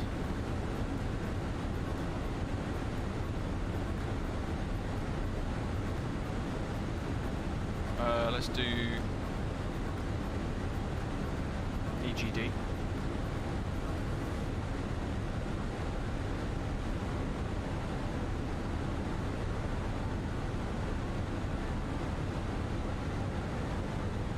Four miles.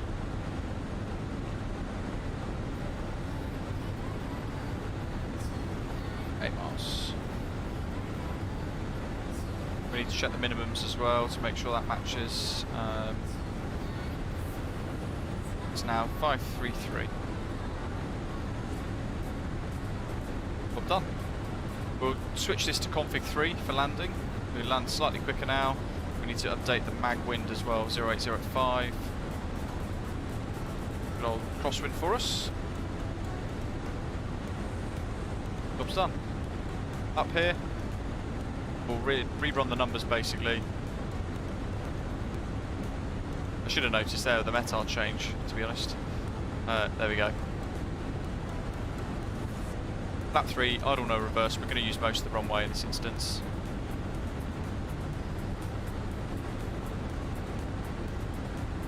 That top of descent looks very tight. Right, we'll trust the VNAV. We'll aim for a continuous descent. We'll see what happens with the jet.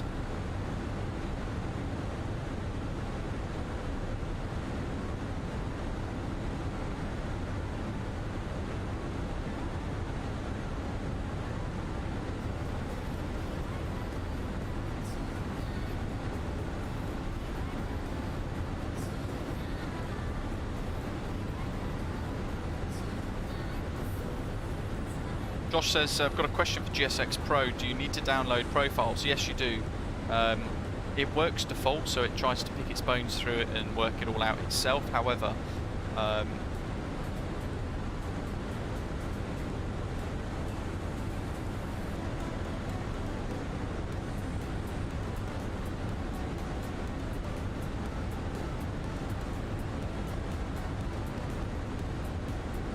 it does help, like Neil is saying. So you can download them. There's lots on flightsim.to. If you go to the filters, you go to the menu of flightsim.to, and I think it's under Other, you'll see GSX Pro profiles. Click that first, and then within that, search for all the airports you want, basically.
Jack, what's your MAC number?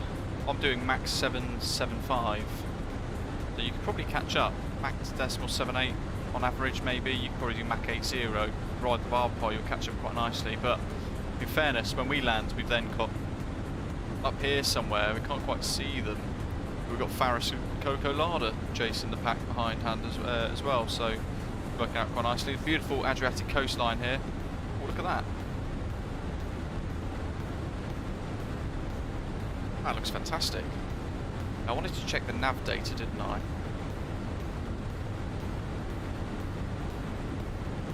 That's absolutely cracking.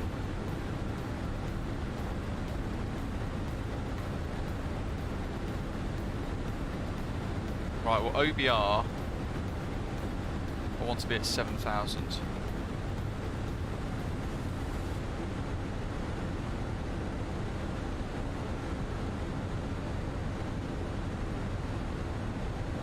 A Ripan.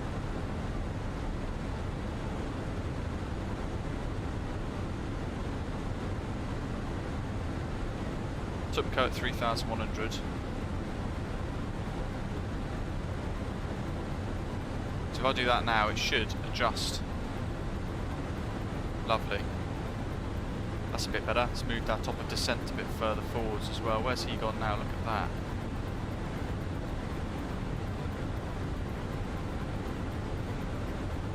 Magical.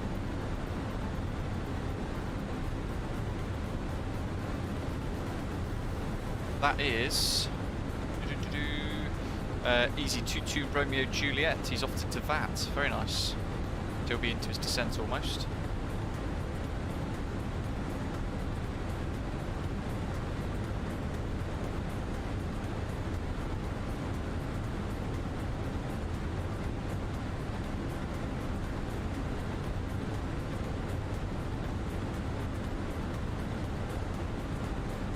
Cocolada might be visible through the window here as well. If we just bear with me while I just fiddle around with these views. Yes, there's Cocolada.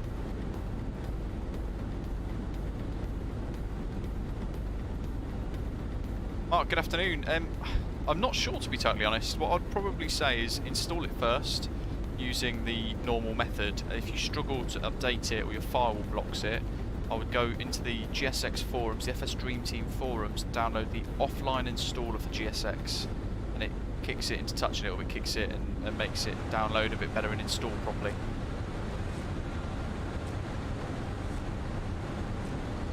Faris says, Valanta says the event is live. Yeah, I thought they cancelled the event sadly right at the last minute. Rather sad. But as always, we turned it into our own event.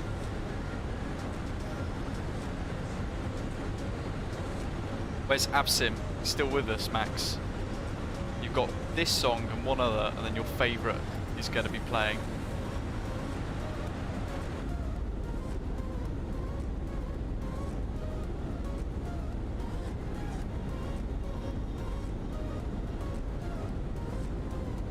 One of the best regions to fly around this, the Adriatic coast.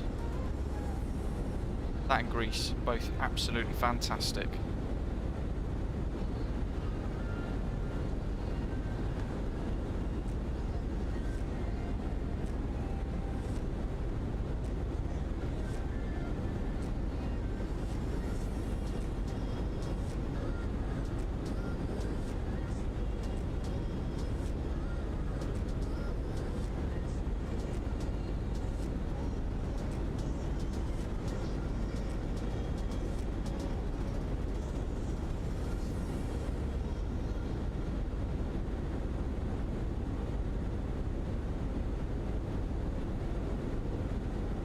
You got it, Max. Bang on. Maris, finding the driver rollback has actually been really good for me. So far, at least, anyway. I don't want to jinx it. I've got that terrible habit of making things worse the moment I say something's going well. And all of a sudden, Mount Vesuvius will erupt or something, or there'll be an avalanche on Mount Everest. Absim starting his push shortly. There's Cocolada behind, contrails at the left wing. Oh, look at that. Great little glint. Hope you're all enjoying the live stream today. Having a good weekend as well.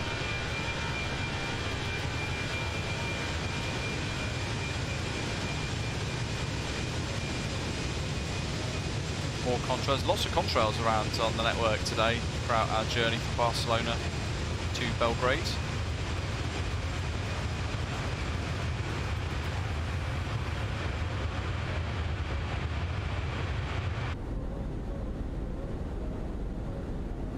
Those contrails on the wingtip, I believe that's Faris as well.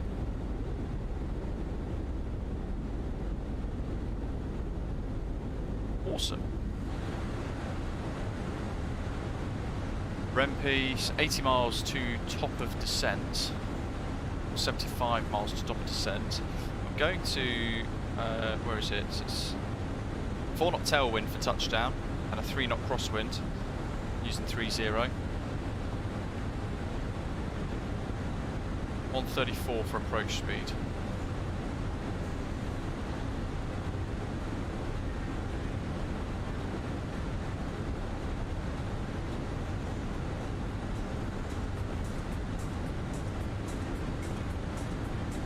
Oops. God, they could make this click spot a bit neater, couldn't they? Ah.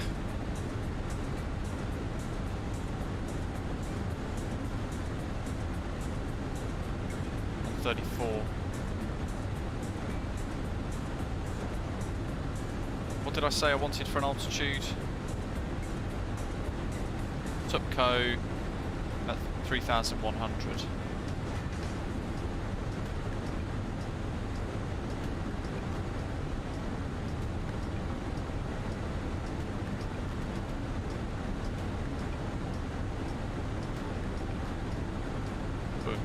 Go, set that little blip there.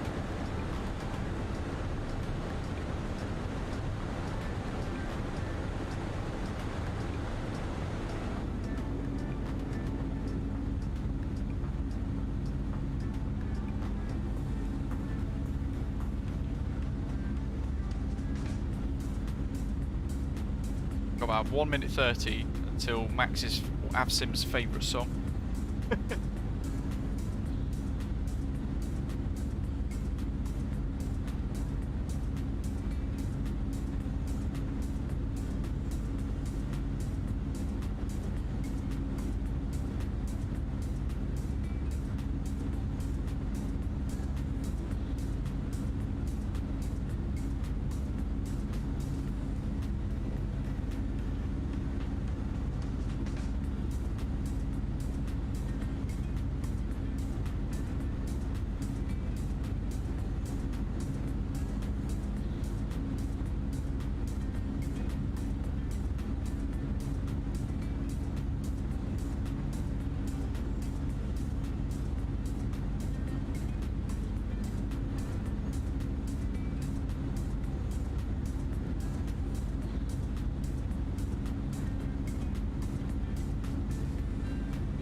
Cocolada says, good old Mad Dog inserted approaches and it wiped out the whole flight plan, now manually inserting the approach waypoints. Oh my god. That's a 90 quid add-on. I would be absolutely livid.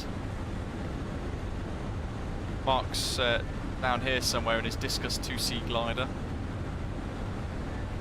No idea where though. Jack's going to hand fly the descent. Nice one.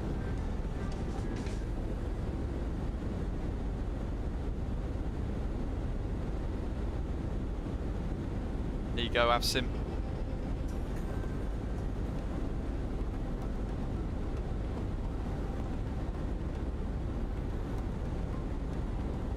We need one of those karaoke mics linked into the live stream now, don't we? Max will be... Oh my god. The curse of Horman. That seems rather odd. We're good, we're back, we're stable. Where's my gin?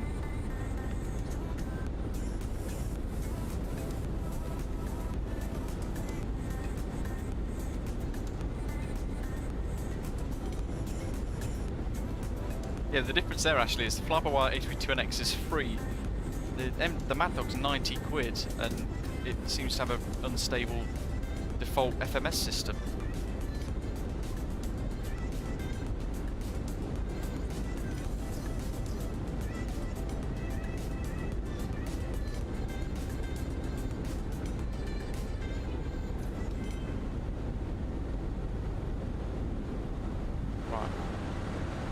Nervous now and stay back in the flight deck for a little while, I think. Whatever the heck happened there.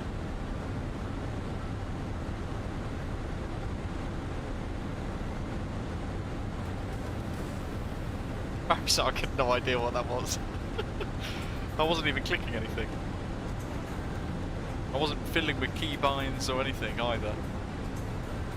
No idea what it was. Oh yeah, yeah. Wouldn't happen in the PMDG, he says.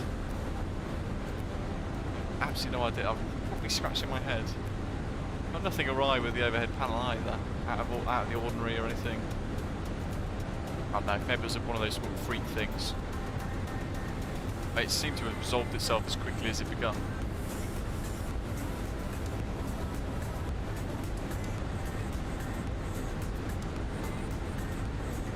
Oh, actually, is it?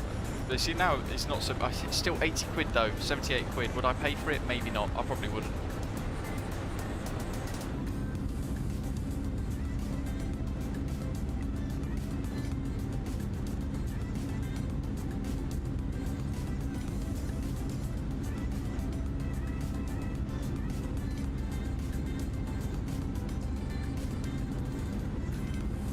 Almost top of descent now. I swear this song always comes on near top of descent as well. Or that, or approach, isn't it? Every time this song plays.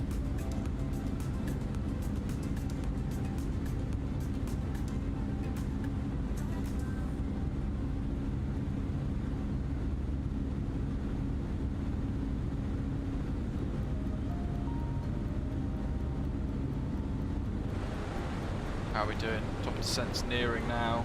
20 left. I'm going to aim for a continuous descent all the way down to 3,100, and we're going to see what happens. That is the start of our approach in. What I do want to check actually, just before we start this, YBE 1099 and a course of 297 with a -3 slope. And that all looks pretty good. Certainly the frequency, the 3-letter code, and the course as well, 297 for the approach. Now we've switched across to 30. Got to make sure that is set, that is what we're expecting.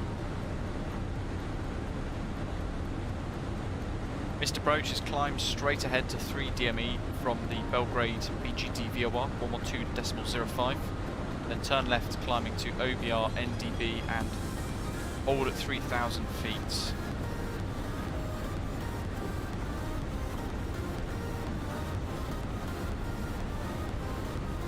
I'm going to call it top of descent now, I think. I'm just going to go into managed descent mode. We'll let the VNAV ball do its thing.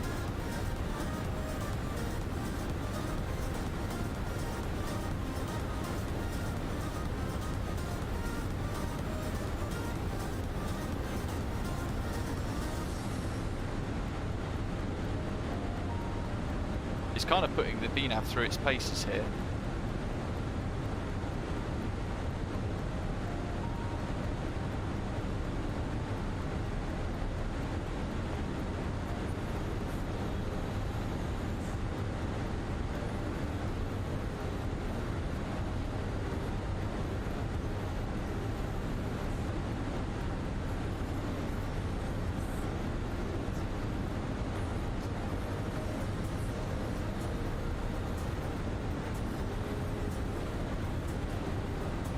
See how long it takes for it to catch up.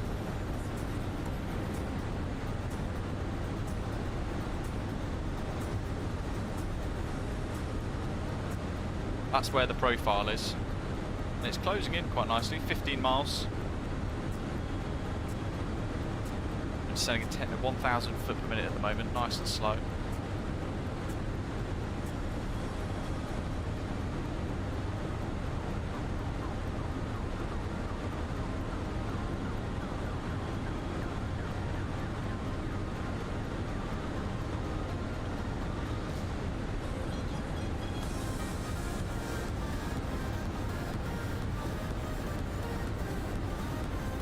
Miles, and as that profile there starts to almost tickle the aeroplanes sort of on the display there, that little aeroplane representation, we should see the VNAV ball on the PFD start to move down to intercept our path, and then the aircraft react to that as we match the VNAV profile. Farah says, is there any issue with your Navigraph? I can't load charts. No, I loaded them all up earlier, most of them. Although I have just recently flicked through a load and pinned them, so it might be worth... I'm still able to flick through them all actually, even the ones I didn't look at earlier.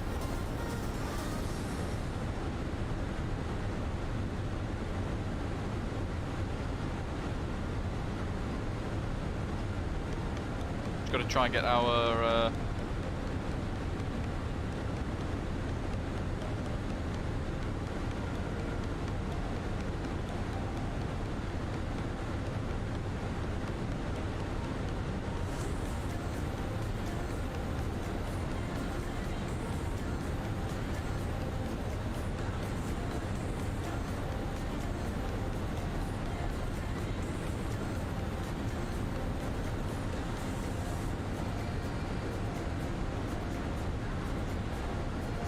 There we go, there's the ball. So throttle idle. And we're now chasing the descent. It's got constraint to flight level 70 ready to go already, which is going to be somewhere along the route. Down we go. 3,700 foot per minute though, good grief. That is rapid.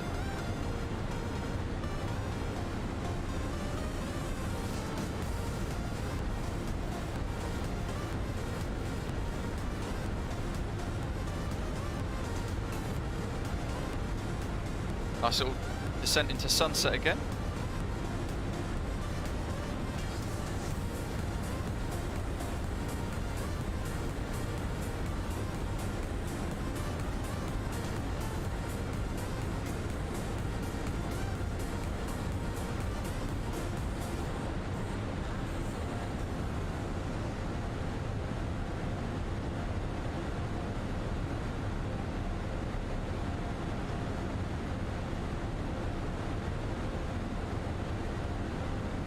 That'll be in America.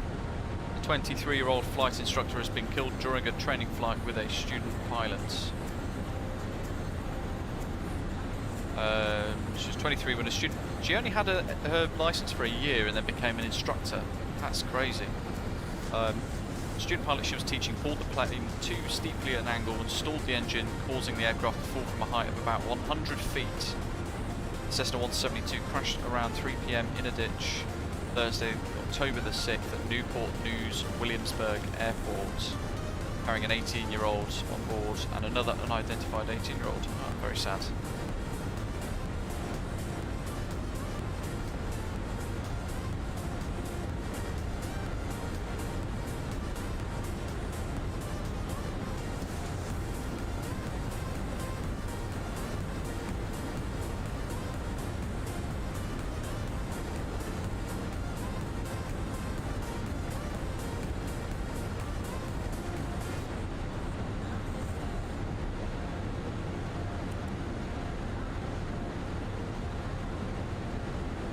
.200 foot per minute seems more reasonable, doesn't it now? It's stabilised itself quite nicely here.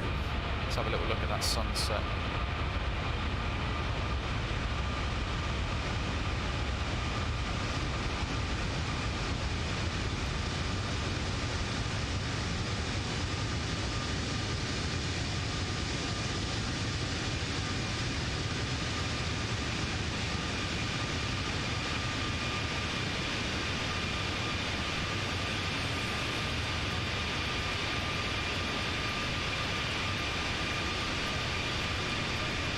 Out we go there. Oh, it's a bit too tall now. Quite a good screenshot, wouldn't it?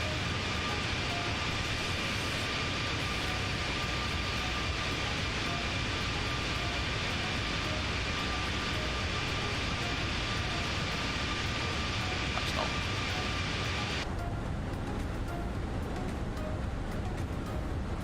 That's the one, Mark. Yeah, happened a week or so ago. Thing is, these things can happen so easily during flying training. I had one instance flying solo. April. Watched a student almost go straight into the hedge at the end of the runway. The instructor managed to go full power and get themselves away from it and they almost hit the fence. I think I remember telling you guys about that at the time. There was another instance where I had some gusts on final. Very short final actually, and I'd not quite got the energy of the aeroplane correct, and during a touch and go it became quite hairy. So I managed to get her back up again nice and safe. These things happen, I suppose, it's flying. But it's recognising it and then making sure it never happens again. That's the main thing, learning from those things. Or in the moment being able to recover it really quickly with some good decision making.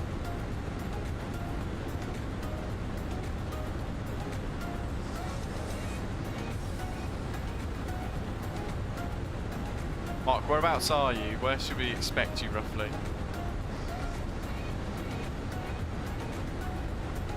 Andrew, no, absolutely. I think the problem with Microsoft Flight Simulator is sort of snow-baked things can be really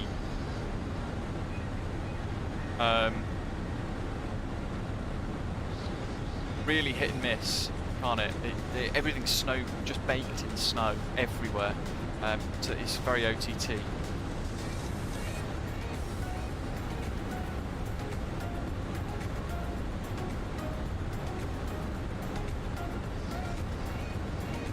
It's 1025 and final wind 100 at 8 knots, 20 degrees.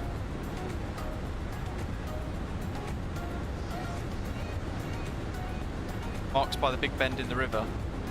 Is that you there? Is that you down here then, that bend? Or you're up there on that big bend? UNH1, was it 1025?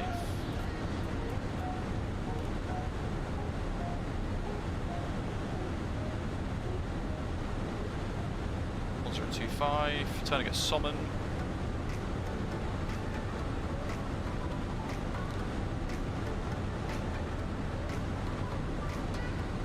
degrees.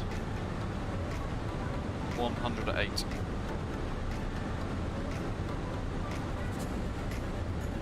So we've got a big old tailwind. Tailwind of 8 knots. Okay, that's still just about in limits.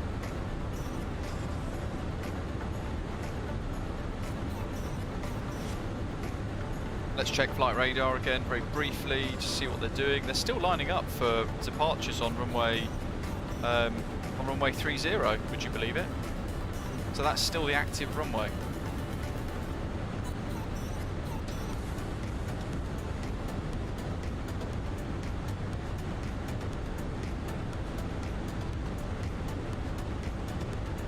Yep, and they've got somebody just about to enter final, an Austrian flight on final, just about to turn on final for 302.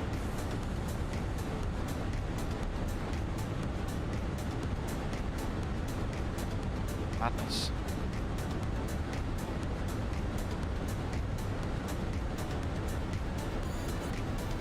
Yeah, actually, I really do hope. Actually, Mark, you should be here.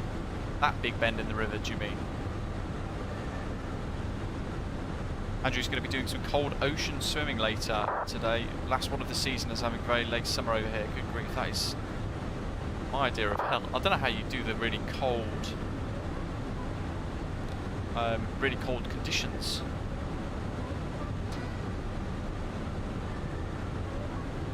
Christopher says if you want to be more in limits, land full flap, could do. I kind of want to see what it does with this 8 knot tailwind for arrival on with flap 3. In fact, that's reminded me. Landing flap 3 is on.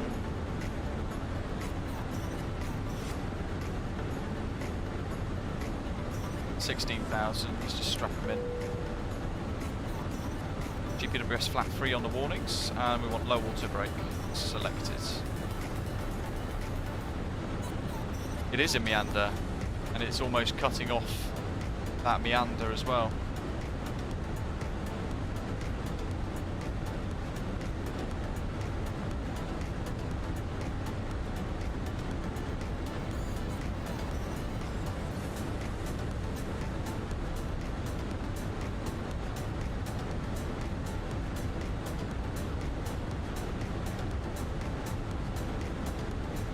In fact, yes, Mark is literally over this bend of the river, so we're going to be flying straight over you, Mark.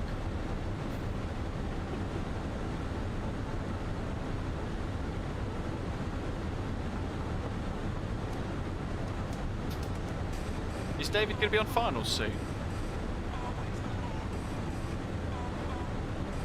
Belgrade's down here.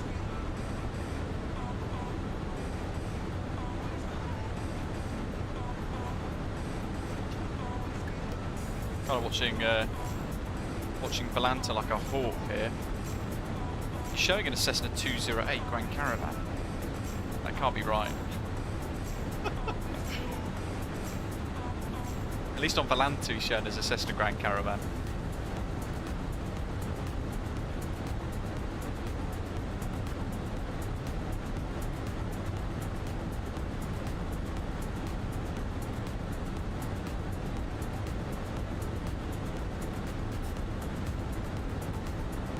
Yes, Andrew, that's it. GSX have got a de-icing system now included in the package. Very cool.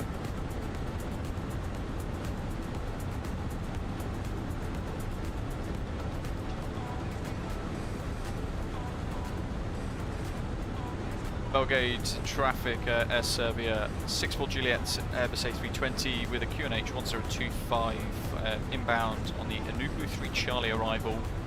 20 track miles from Belgrade NDB, inbound for the ILS runway 30 via Ripan.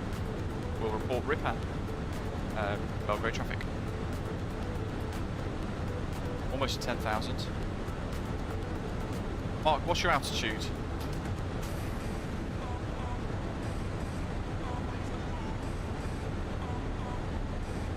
Mark is here somewhere.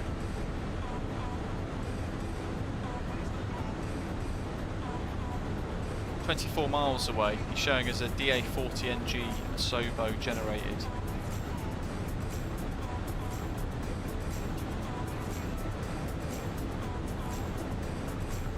What's your altitude, Mark?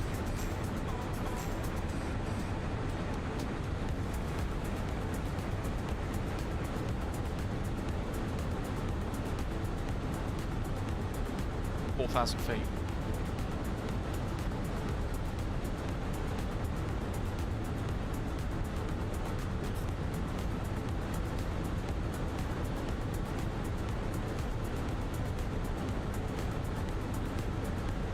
Oh no, TBS.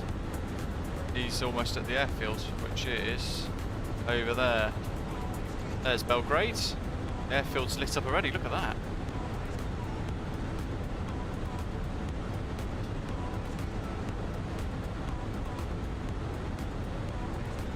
Andrew, thanks. Fly Life Studio's broken again. Let me refresh it. Second time today.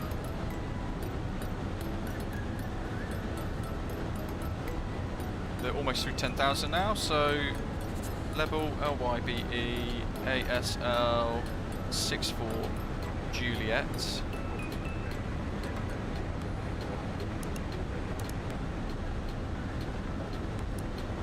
Let's get all the lights and signs on. Landing flap 3 is active. I don't envisage just needing to use the spoilers, so let's just start to arm them ready.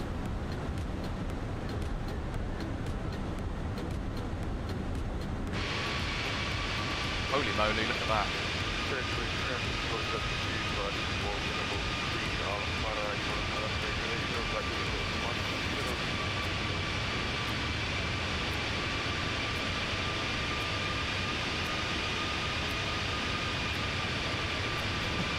That looks fantastic.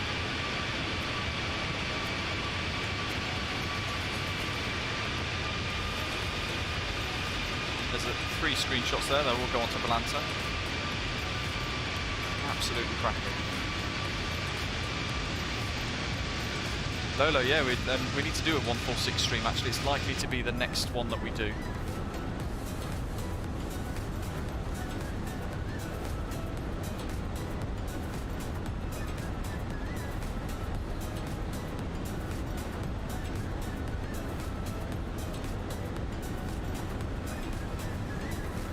Spoilers arm, seatbelt signs are on, landing lights are on, GPWS flap 3, they're set, local QNH is set 1025, the standby system is set to that as well. We're continuing our descent to 3,100.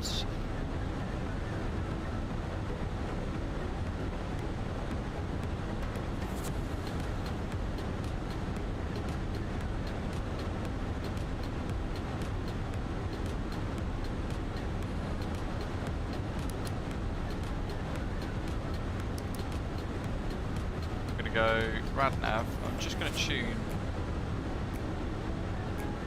355.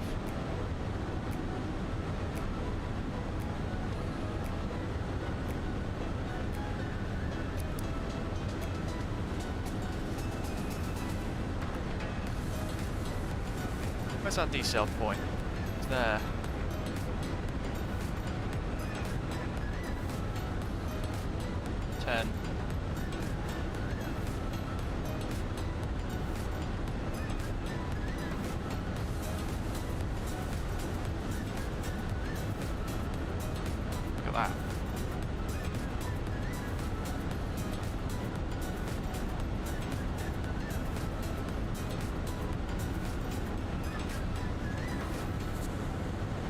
That's pretty cool, isn't it?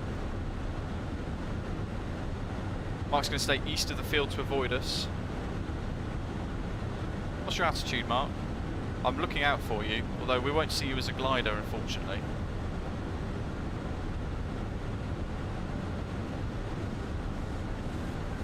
I'm looking for your TCAS, though. He's around here somewhere, we just won't be able to see him just yet. Basically Mark's over the city in a glider, in the Discus 2C.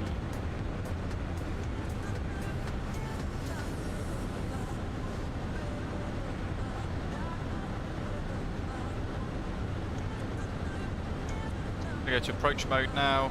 We'll let the aeroplane slow down to the green dots. That shouldn't affect the VNAV descent too much for us. Let's go to floodlights. There we are.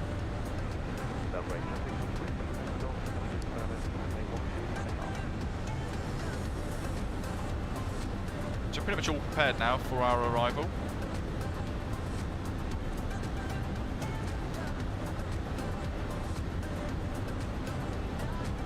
Do we have an idea of what David's distance to the runway was?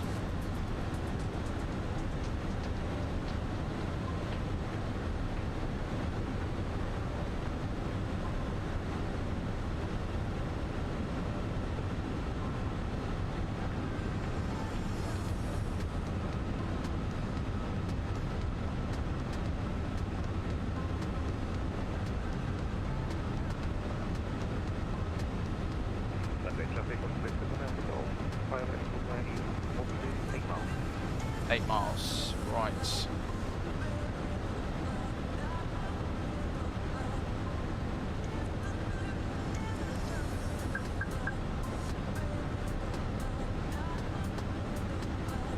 Belgrade traffic, Serbia 64 Juliet is 4,800 feet, descending for 3,100 feet overhead Ripa. I'm going to extend the downwind leg 090 degrees to assist the aircraft on final Belgrade traffic.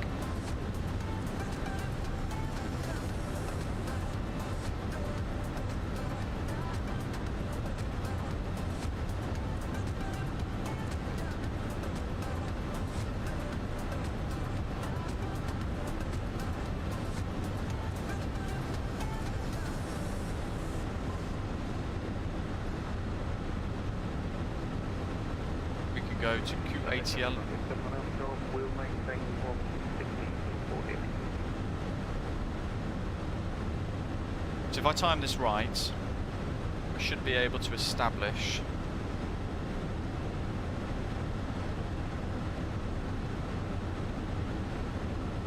I reckon 600 foot per minute is going to be enough here for us. Got no idea where Mark is, but he's somewhere over the city. I think because he's in the SOBO default aircraft, it's not going to have anything on there for us to be able to see him properly. But he's here somewhere. I reckon he's going to be flying around with his lights off on the model in his glider.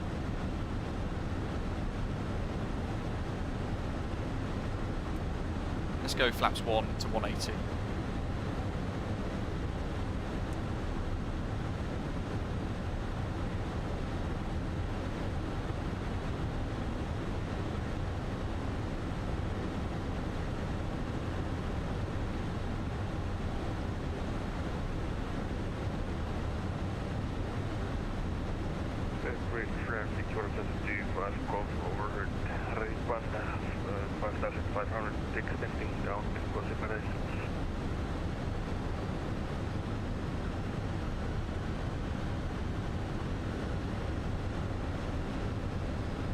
Let's go left 33. Wanted to create a nice little 180 turn for us.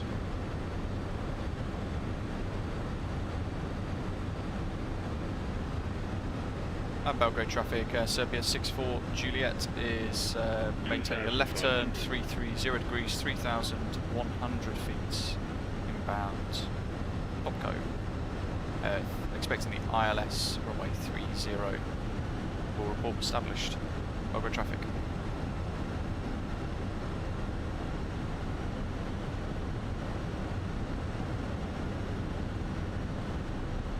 See how well I've got this.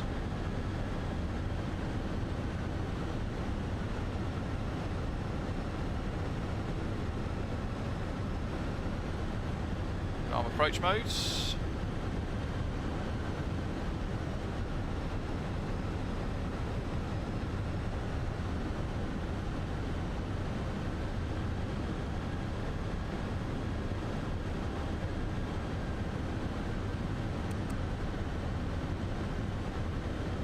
$3,100. We're coming inbound Vizok now.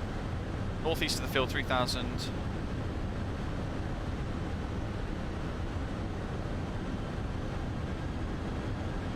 So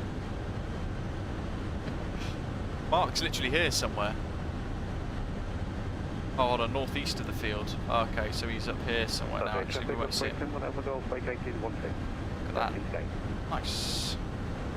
After that 642, are you sure that you are landing on the right runway? Because I think that the runway 12 is actually not 20. For the winds, yes, but on flight radar, Belgrade is using runway 30 still in real life, so we're kind of just replicating that. Okay, but because I'm just in front of runway 12, I'm gonna do a fast immediate takeoff, and then you can you start your approach on runway 30? That's fine, I'm sure you'll be fine. We're just establishing now at 14 miles.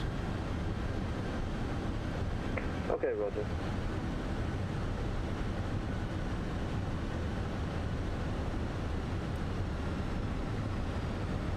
Belgrade traffic at Serbia 64 Juliet is established 13 miles, final approach ILS runway 30, and we're reducing to 160 till 4 DME. Belgrade traffic. So we're going to have an aeroplane who's going to take off the opposite direction. Lights, signs, all good. Got a tailwind of about 8 knots, 9 knots.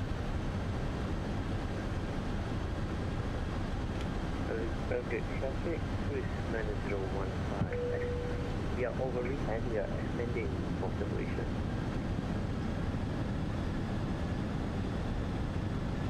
See him there on the runway. Gear down, flap 3. It's our final approach flap setting now. Just before we intercept the glide slope. Now that was a very weird bit of behaviour from Fenix. Look at that. Flap 3, maintaining 160, pushed the nose down massively to the point we had a very slight descent of about 80 feet. Now that's very odd.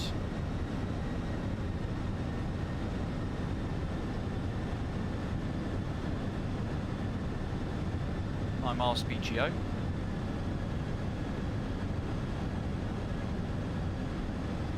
BGD, sorry. He's airborne.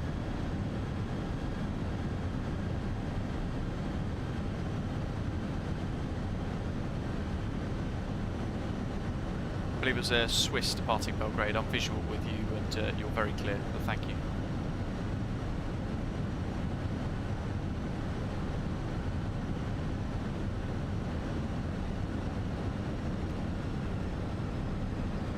Bring our speed back down now.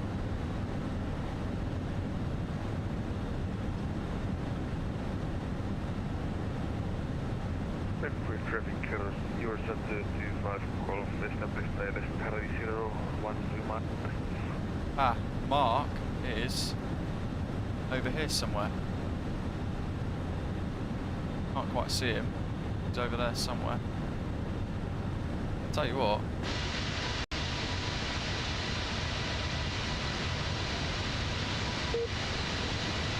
Hoping. Okay, I'm straight out traffic now. So I saw the 642 aka British Aviation Aviation Week to a bubble line. If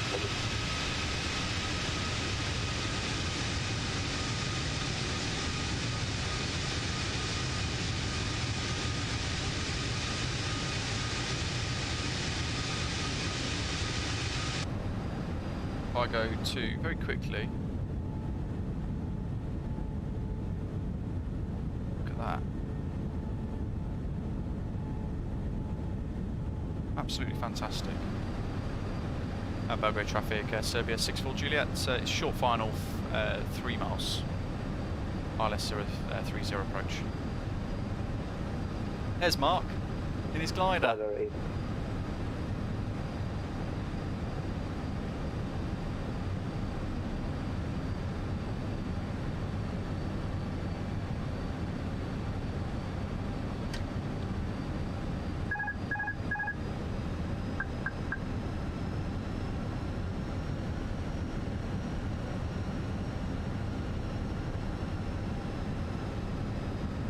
That's definitely Mark. Belgrade traffic, Swiss 9015, direct to call.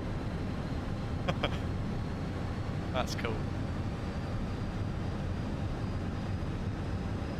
So what's it saying? 9 knot tailwind. So we're coming in hot. Don't forget we're landing flap 3 as well, so we're landing that ever so slight bit quicker.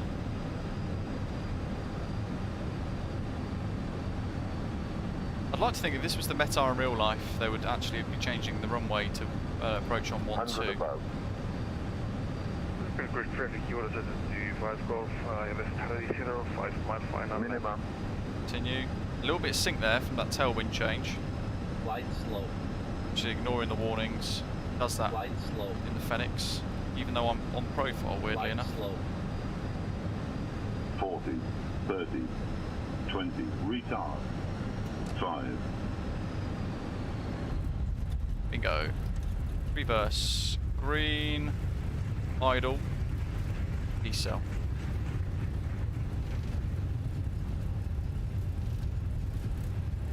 .158 foot per minute, folks. How about that? And hopefully, if I've got this right, go to manual brakes.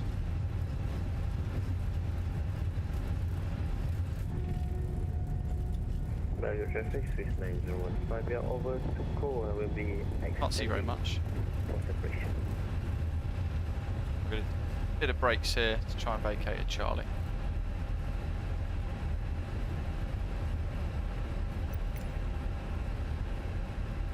Oh, it's the sim update bug with the turning. Ruddy thing. Well, that ruined a rather nice landing. Belgrade traffic, Serbia 64 Juliet's vacated at Charlie. Nice landing at 764 Juliet. I saw your treatment. Nice one. Thanks.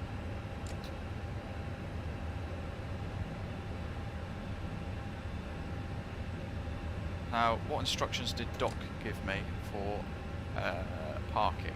Gate Charlie 2, apparently. No idea when that is. 5 on kilo, we'll line up behind the Swiss 80. Okay, Thank you Charlie. very much, sir. 2 with Apis. Yeah, I need a follow me car. Reset that, strobes are off, runway turn off lights off, and APU's on start. That's a very short taxi actually. Belgrade traffic, Serbia 64 Juliet's taxi to gate Charlie 2 via Charlie, Golf and Foxtrot. The heck is he going?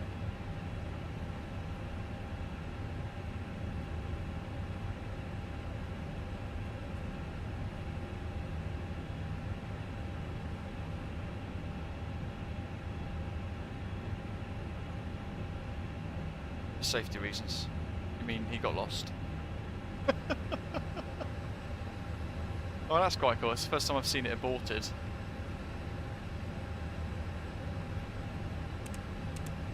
Belgrade traffic, you are set to 5 Golf on LYBE gate.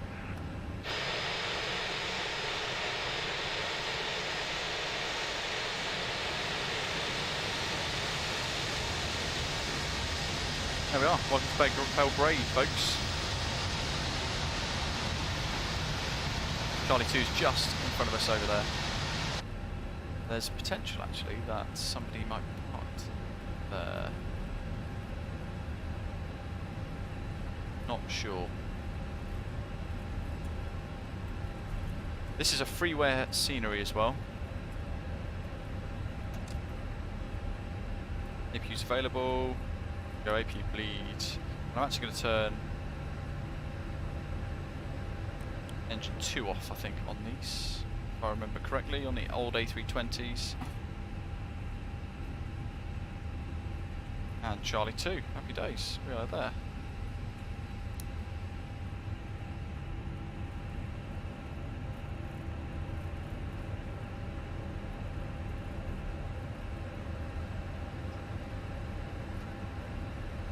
Then again, we got that visual guidance docking system as we get a bit closer. There we go. Belgrade traffic, Swiss 915.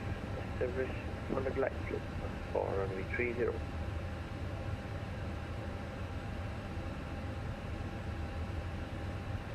Stand 2.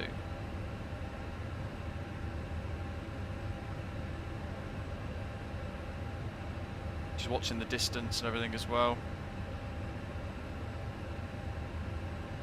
Conscious on one engine, I don't want to come to a complete stop. Belgrade traffic 69015, nautical mile, 30.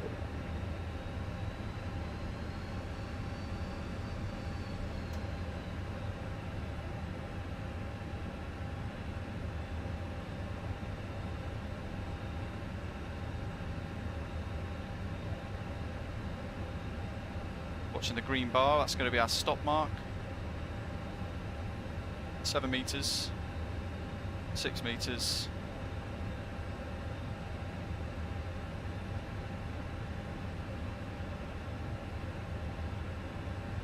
3,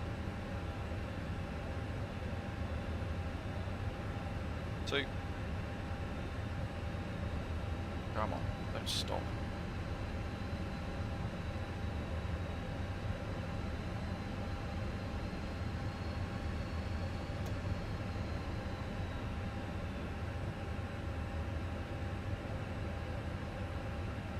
Bit more power.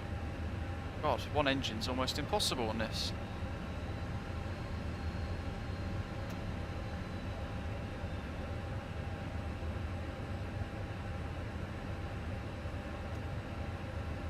Park brake sets, very good parking. Thank you very much. So, down here, we can pop that off.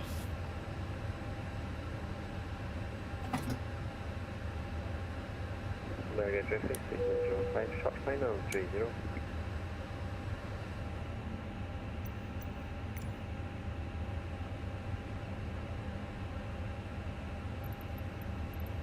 The boarding requested.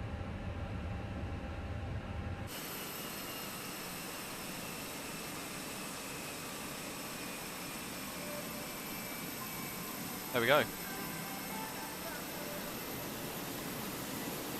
We've got Wizz Air supplying the service here today for the passenger services, the steps.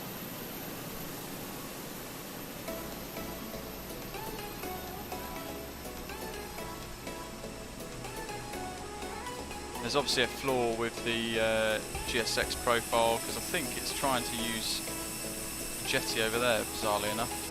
So what we'll do is we will just go into here and we'll go to Fenix, ground equipment services, and we want to see forward Passengers stairs. to boarding started. Belgrade traffic 69015. Swiss Air's touchdown. 30, Wakahagari. Interestingly enough, we don't have any stairs, that's fine. They'll just have to make the leap.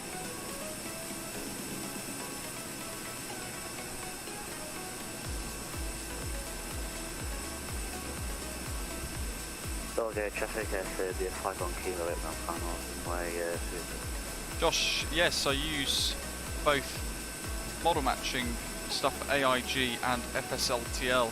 Yeah, Charlie 2 definitely is broken on the GSX profile. There's something that the person who created that could probably fix, because at the minute they're floating like Jesus. Very weird. Very cool for a freeware piece of scenery though, look at that. Certainly does the job. Visually looks good enough.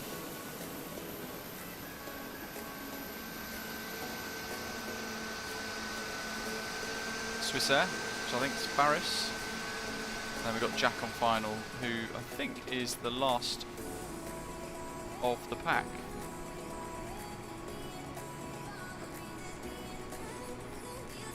Belgrade traffic, this is Osprey 236 at Reckham. Will elongate the base to assist with set on flight. Shaquille, no worries, Billy, have a good day. Belgrade traffic.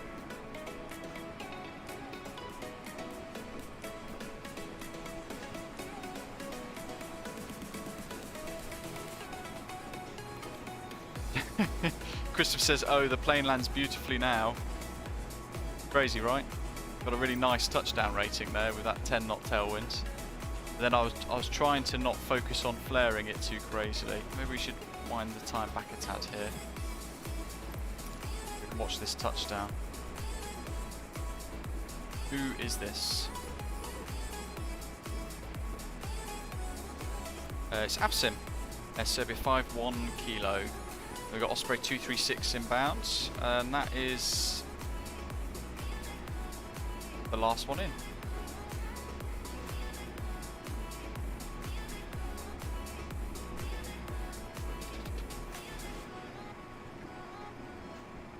Awesome. Mark's appears somewhere as well in his little glider. There he is. There's Mark. So he's actually in the Discus 2C glider. And he's floating around. Obviously we don't have that, so it's model matched as a Diamond, a DA40.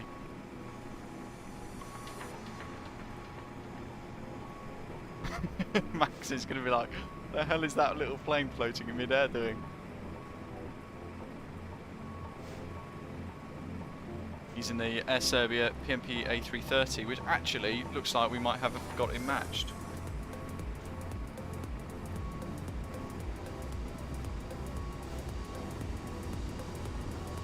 We can see the touchdown zones.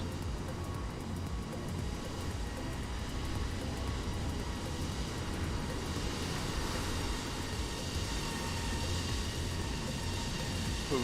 There we go. Look pretty good. And it is an Air Serbia A330 Max. There you go. How's that?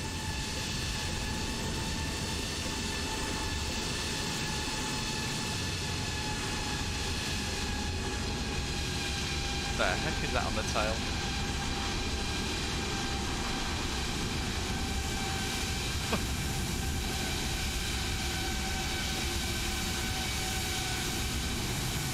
The hell is that?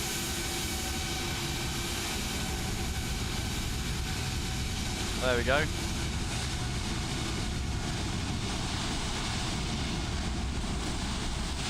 Well, there's no event, but we bought Belgrade some traffic, didn't we?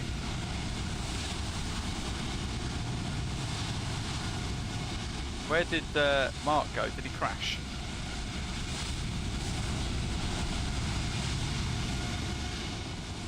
Do a little airport cam.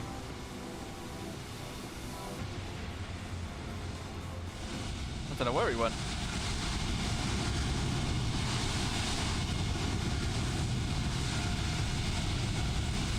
Charlie Chaplin. Oh, there we go. Oh, Nikola Tesla.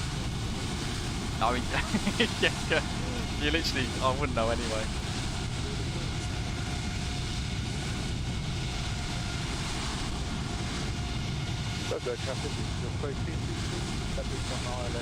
I mean, I guess the clue to him would be the fact it says Belgrade Nikola Tesla Airport, and they've got this guy on the back of the tail. Should have connected the dots there.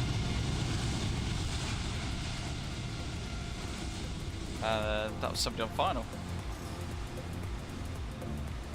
which I think might have been Jack.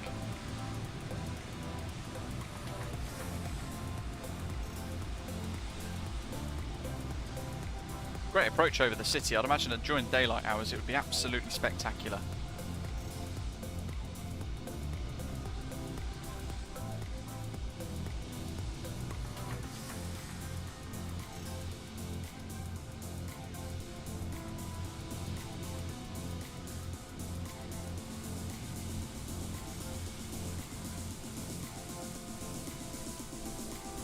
Pilots to boarding starting.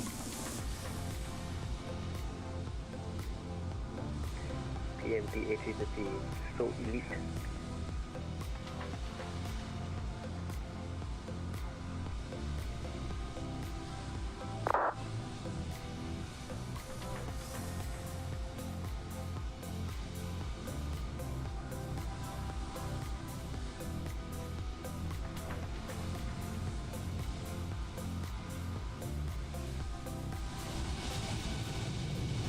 Mark's still on the network somewhere.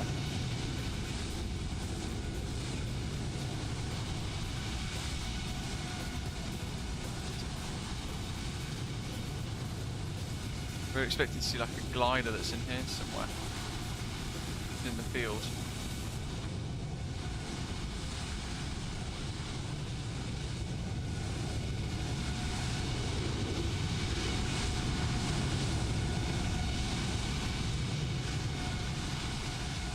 There is actually as well for this, there is a Belgrade City Pack, so some freeware scenery that you can download and install from flightsim.to. and it gives you the ability to have a really nice bit of scenery on approach as well, in addition to this freeware airport.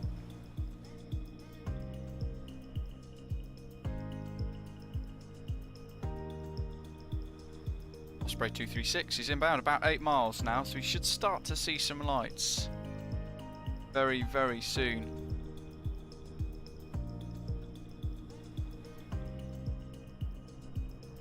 Oh, no worries, buddy. Have a good one.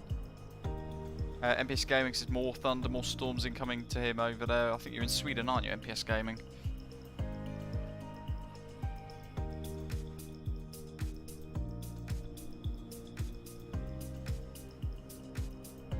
Oh, there he is. Oh my good grief, it's neon orange. He's not actually in a... What aircraft? Oh, so he's, yeah, showing in a Boeing 747-8, that's why.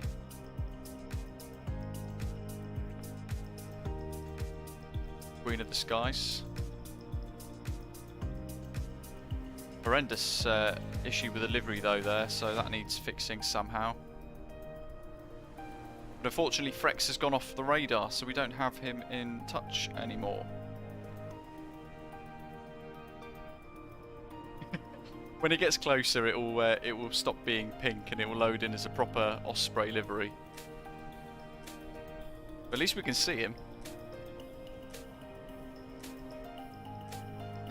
Mark's tempted to winch launch out.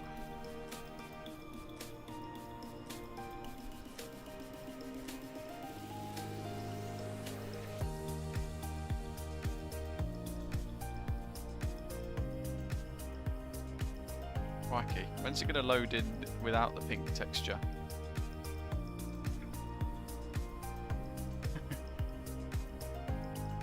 There's an immersion killer right there. Mark says, just started raiding here in Camberley. Not too far from me actually. It's alright here near Heathrow at the moment. There we go. Now it's a bit better.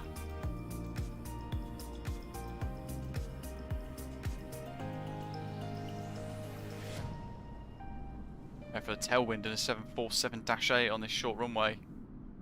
Oh. Oh. He's coming to the camera. Oh, look at that, he's got it. Good effort. Trying to get that thing stopped as well. Christ.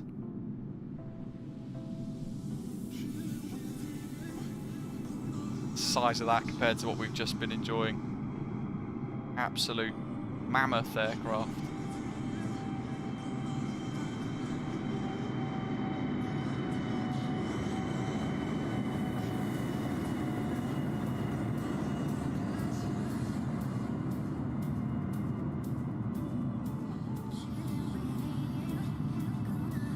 Using the whole runway. Why not?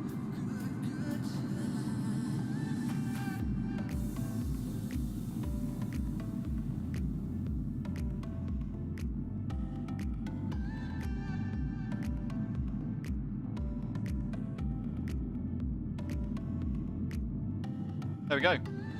Bit of a last minute ad hoc stream. Hopefully you guys have enjoyed it. Wonderful sunset here in Belgrade. We wound the time back a tiny little bit though. Oh, now the lights come on.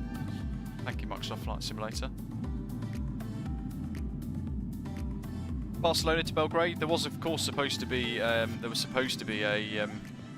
event here today via VATSIM, but they've sadly cancelled right at the last minute, leaving us with Unicom all the way, but nonetheless it's been a really nice sector actually, a nice little route option. Ah, there's Mark in his little Discus 2C glider. It's rendered in as a different aircraft though for us. And there we are, the freeware Belgrade Nikola Tesla Airport for Microsoft Flight Simulator as well. Belgrade traffic, this is Osprey 236 taxiing 2. Hope you guys have enjoyed it. Thank you very much, Jack. Very kind donation earlier again, really appreciate it, and all of you guys for tuning in very last minute, and you've all rallied around and tuned in as well, appreciate it, and we've had a load of you fly along as well, which is fantastic at such short notice. Hit like before you head off. Don't forget to hit subscribe as well if you've not done so already. If you are new to the channel, very warm welcome on board. Mark's just winched on. Oh my god, I have no idea what happened there. Mark was just winch launching in his glider, but he's definitely, I think, just crashed, I'm not sure. Brilliant. Hope you guys enjoy the rest of the weekend anyway. What a moment to end on the stream, eh? Enjoy the rest of the weekend. God, you know what? He's completely lost my train of thought there, Mark. Well done. Enjoy the rest of the weekend, folks, and the week ahead. And I will see you in a few days for another live stream. In the meantime, as always, thank you very much for watching. And I'll see you very soon. Take care.